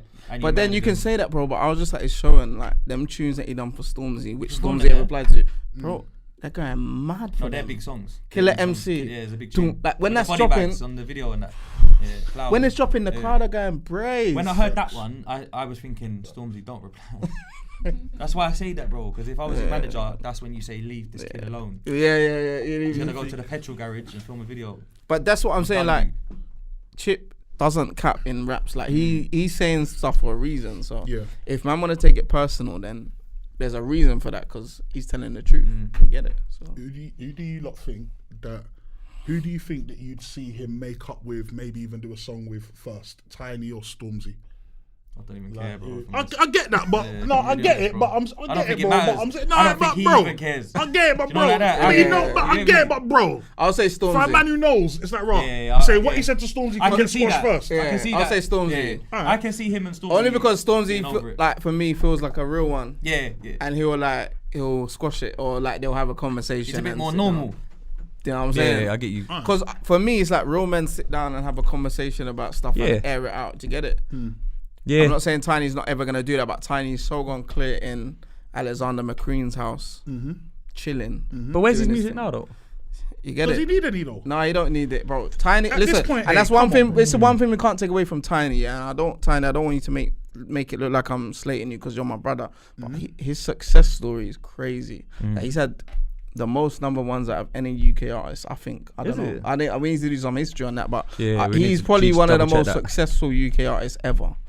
And what he's done with the label with Disturbing London and making actual bread from it. Yeah, so we gotta big him up in that way, you know what I'm saying? But personally, for me and him, our relationship fizzled after all that. So that's can my happen, experience. man. It can happen, yeah. Do you get it? So. I got to lighten up the subject a bit. I got a little game that we do with our guests called this or that, and it's off the cuff. You just got to pick one. A little bit of this. When you get caught in a tie, you still got. You get me. If you could, how many ties we give you? We give you like if you got 2 ties, I reckon. You need to start giving them 1 tie. Bro. Yeah, I know we're very friendly here, man. Give me one. Just give me one. So, Jordan 1 or Jordan 4s? Jordan 1. Yeah. Okay. Yeah. Only because I bought some today. Literally. That's in the zone. Yeah. Nah, you can go through phases. UK drill or UK grime? UK grime. For People me. are saying that a lot, you know. Looking at me Well, for? that's my Because you era. just innit? love drill, blood. Why Like, looking at me for? Hey, listen. He done songs with Elton John so that you man can rap about the op block. Just know that, yeah. If he didn't get number 3 with Elton John, you wouldn't be on YouTube with 20 million views talking about the op block, yeah. man done. This is how mad it is. Man done a tune with Elton John, then done a tune with K Coke. Come on. Don't get much better than that. Come on. Big up This Coke. or that. Come on. You know, You get me? Come That's on. my guy Coke. You get me? The Come realist. on, real. You get me? Gets or Kano? Gets for me. Cheese. Yeah. Robert De Niro or Al Pacino? Robert De Niro for me. Thank you. Everyone keeps Error. saying Al Pacino to Nah, me it's because our of era one though. film, blood. Yeah. Oh, the Nah, Scarface yeah, thing. blood. Like De Niro's a better actor. De Niro's bruv. coldest. Goddamn. Get out of here, man. Get out of here. Alright, Denzel Washington or Leonardo DiCaprio? Denzel. Straight I off can't the even. cuff. I didn't even need to hear the Yeah, second everyone one. says that. I You're can't lie. fucking no, Uncle Denzel, you know. Yeah. Boom. Anthony Joshua or Tyson Fury? Tyson Fury. Has to be now. And only Has because to be, I've yeah. seen him singing my song on his Instagram. Oh yeah, Yeah, Sick. no, that's sick. hard. That's hard. Yeah, That's hard. Man That's hard. can't just Aye, do but the I know black vote no more. Yeah, but I know Anthony Joshua's people and Man them can't are do the people black too. vote. So we got them man there. Yeah, big up They're all them, man. the But they black got- people as yeah. well feel like because they're black, yeah, they can't say Tyson Fury. Like, bro, forget No, the we black can. vote. It's Forget about the black boxing, vote. innit? Tyson Fury's better. Forget the black vote. Allow it. I'm not Gypsy saying that. King. Gypsy King's winning, bro. big He's up my winning people still. as well. Yeah, get me. Nines or scraps? That's a good one. That is a good one. For me personally, Yeah. scraps. Hard, isn't it? Yeah, cold. He's getting clear though. He ain't even needing a cop out or nothing. He's real. Boom. Half cast podcast or 3 shots of tequila? Half Cast podcast. Yeah. I never watched that one. Oh, fair enough. There you go. Easy choice. Easy choice. Jay-Z or Nas? That's the common barbershop one right there. Jay-Z. Jigger man, yeah. Yeah, I Nas hear is good. that. but, yeah. I hear that though. Yeah, the You look bracelet and like the- a get me? Jay-Z. Yeah. You look like I can tell a man who's gonna prefer Jay-Z. I hit it. I can tell The you. jewels and My guy. Yeah. And and you know what? While we're on that, Well, try and know, yeah, that the shades, they're not Cartiers. Icon by Ironics. Boom bang. This is his own brand, you know. Out right now. We need to big that up. You know that? what? Yeah. I think we need to big that up still New right collection now. out 'Cause we're now. going through Yeah? top fives, but we need to know that there's business. There's new minded. businesses going Yeah. on. do you know what I'm trying to say? I need to- Yeah, Icon by Ironic available now. Where can I get them, bro? iconbyironic.com. Yeah. You seen David Hay in them. You seen Jeez. Chipmunk in them. You seen Jeez. all the latest Gellem in them. Like everyone's wearing Bong, them. bang, right now. bong. Gold, you know. everything. Still, Yeah, me. me not gonna Now lie, they're still. cold. They're the coldest. Super cold. And then we got the music studio, Icon Studios. That's just opened up as well. That I've just opened up as well. We got businesses running. Fresh off the Snakes and Ladder tour. Fresh off tour as well. Yeah. Because you know what? guy. We've had a debate about Chip as an artist, and obviously we've come to the conclusion that he's very hard in every arena, yeah. but people will have favourites. Perspective, right? How is he on tour, bro? I've never seen him live. Because you essentially you're the DJ, but you do your own set first, right? As well. Do my set before he Yeah. goes on. Yeah. What's that like when you see him come and tear it down and that? Like, how's the vibe? What was the best city as well? The best city, that's a good question. Obviously, London's always going to be crazy. Yeah. But I feel like Manchester showed us a lot of love. Manny, Manchester, every time, obviously, big up Birmingham as well. They showed love, but Manny was. Manny goes off. Yeah, what you say? You love Birmingham? Yeah, Yeah. Everyone loves Birmingham. but Bugsy's I was gonna say, Yeah, that. Bugsy's there. No, but I think that's why though as well, because I Oh, think you the know, like, energy. yeah, you know when someone clashes someone from your city, So joke. Yeah, the yeah. spotlight is on them. Yeah. We're gonna like Manny Youths probably listen to Chip more than ever then to see what he's saying about their city. yeah. In case this is the block and that, you get it. So we probably. I was gained expecting him to traction bring from out Bugsy. I can't Yeah, lie. 'Cause I think Bugsy brought him out in Manny as well before. that might have been a little tactic. But, yeah, but you know what? His performance, bro. These are people like these are artists. Like we can talk about top fives, talk about top tens. Essentially, these are artists that have been performing for the last 10 years. Yeah. Some of our greatest artists we've ever seen, and obviously we're not gonna appreciate someone like Chip and Kano and Gets until they're gone, which is unfortunate. But someone like Chip, for me, bro, like when you hear his catalogue, and he didn't perform no old songs, it's all new. It's all new and all new disses and the Snakes and Ladder album. Snakes and Ladders. And it was and the Insomnia album with Skepta and ads. That was 2020. Yeah, for me that album was really underrated. Yeah, big Cold album, yeah. That was Waves was on that, right? Waves and Mains and so But his that track, is it Golden Brown or something? That Golden Brown, yeah. But bro, like his performance is on point. Like the way he's able to, he performed for about an hour and 15, 20. Energy, all new. And you know the crowd, they got mad for the disses. Mad. Every bar. Yeah. Every you know smoke. what? People love the war. They love it, bro. They're all about the smoke, bro. But no, we put on a good show, man. It was a good vibe. I had a good time. Everyone showed love. Big up all the CM team and everyone. I was grateful to be on it, bro. Look, man's been, like I said, we spoke about me starting at 13 to be DJing back in front of 2,000 people every night. And I'm still booked up every week until August to my wedding. Hard. I'm very grateful to still be doing what I love. Because you know what? The artist thing, because the artist thing can be seasonal. Very seasonal. You can have a good album and then have like a quiet 4 years. And if you can No carry single. on DJing, I do that when I want, you know what I mean? So charging man's a good fee. And I'm doing uni events like every weekend, and they're booking me, and it's sold Especially now out that every COVID's weekend. kind of gone and that as well. Bro, You're back on the scene and that. I'm grateful for people even to want to see me DJ. So and even you guys having me on the podcast to have a conversation. No, don't be silly, bro. Thank you. Thank you for coming on. The door's always open, bro. Real talk, true stories. You get me? From man like met you and that. Like I keep it 100 still. Like you're a good brother, fam. Thank you. Clean-hearted, you get me? And that's not. I can't say that about everyone in the music scene, bro. Facts. Do you know what I'm trying to say? Man's encountered a lot of characters in the music scene. Call them characters. You get me? But some people, it's like going number 3 in the charts would put them all stush and up on their high horse until they're 58. Yeah. You remember when I went number 3 in the charts? You wouldn't be able to chat to them. And the energy that you was on, I was gonna say, the energy that you were on earlier in your career, a bit younger, the truth is, a lot of men who weren't on your vibe, when they started getting a bit of money, they started looking at life a bit more like how you sound like you've been looking at life, bro. Because all of a sudden, bro, because all of a sudden, like, it's not about name and shame, it's not, bro. But there's man who raw. Before I saw money out of this thing, I weren't looking at life in a certain way. I kind of don't like. I don't have to carry that negative energy around no more. That wolf mentality, like everyone's a victim and all this energy shit. Like once people see a certain level, bro, they realize, like I better switch up my energy because people will now look at me the way that I once was looking at successful people as targets, and I don't want to be no one's target. So you see a lot of people start trying to just clean up, man. And obviously, it sounds like he was on that from the word go. So to me, it sounds like people have to kind of catch up. I feel like it's a different thing though for him. That's what got me vexed about the chefing thing because fam, I feel like your thing weren't clean up. You was already clean. That's what I'm trying to say. His thing was always clean. That's what I'm trying to say. You're not even like. You know what I'm trying to say? You ain't even had a clash or nothing. Like even like a man like Professor Green, you know? Because man might even say, because he got it in the neck, innit? Yeah, but this is the thing. Was that before music? Probably. No, but the thing is, but even him, man might say, right, he was a clean chart.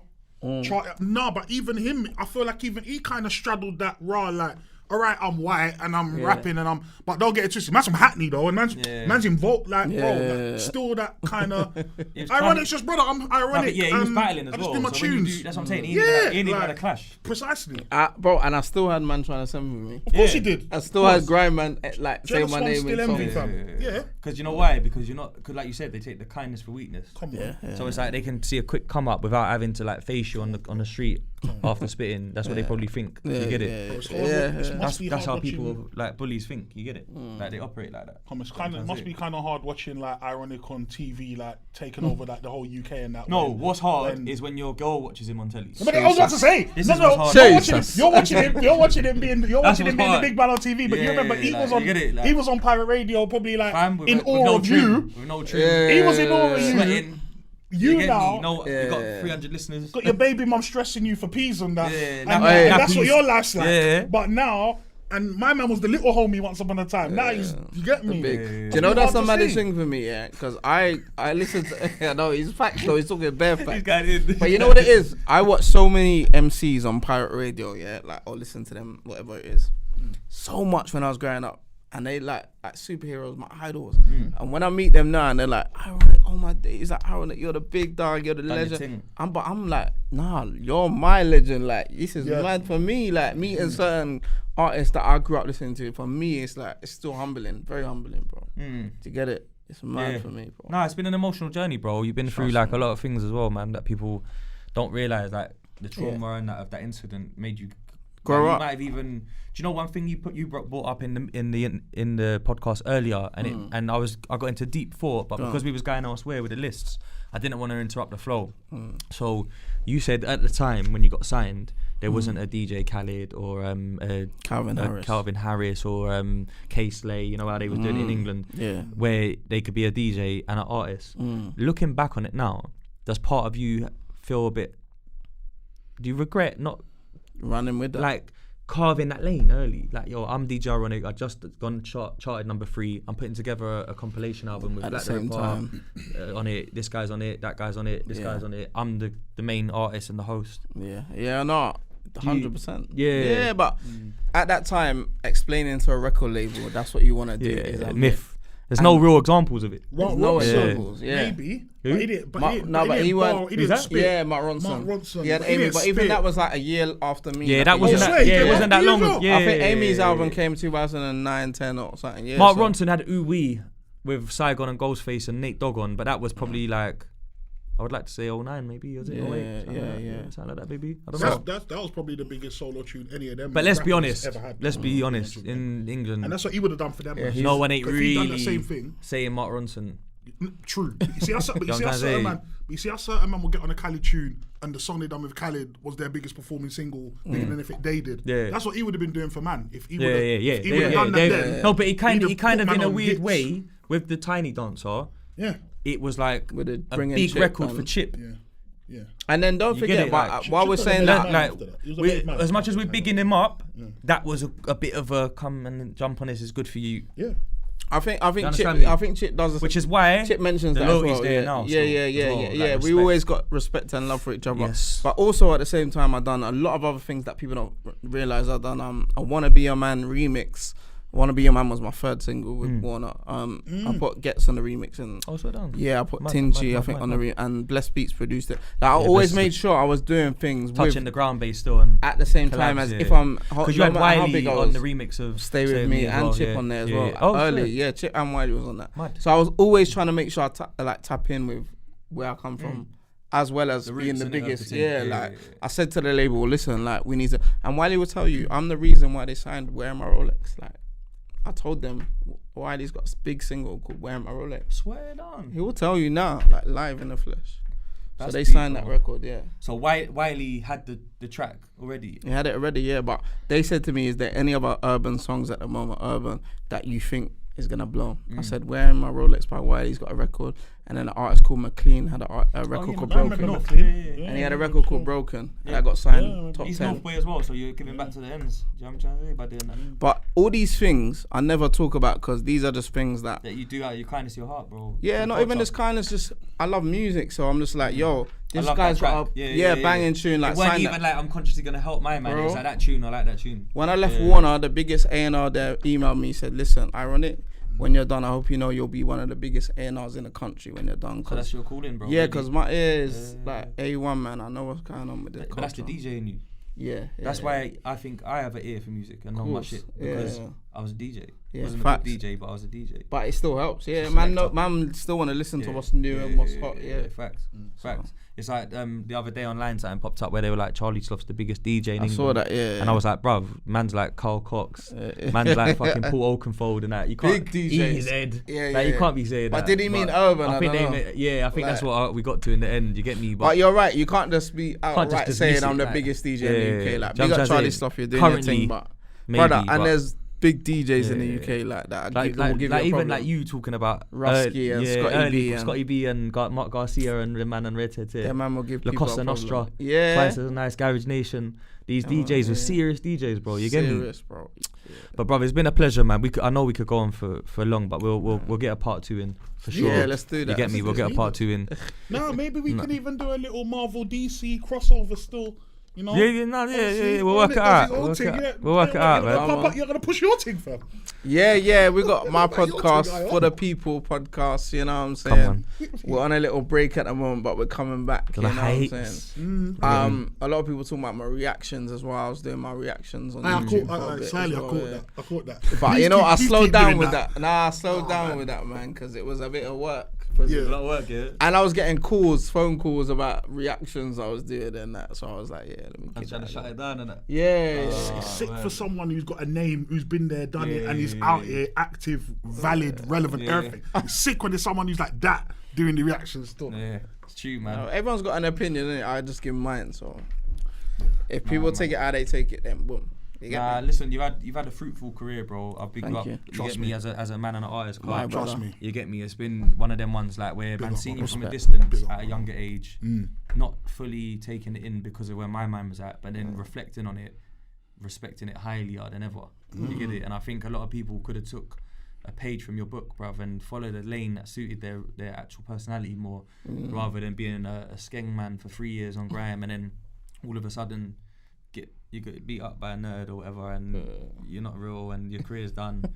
Your career can't be done when you're real. That's the point I'm trying to make. Like, you get me. And I think, them rhythms there before their time a bit as well. Thank you, bro. You get me? Appreciate that, man. But real talk, true stories. Yeah. Dee Gully, It's real. DJ Ironik, Stories are true. Jeez. a real DJ, by the way, Come on. Done now. real DJ. Done now. Bow. Hey. Check it.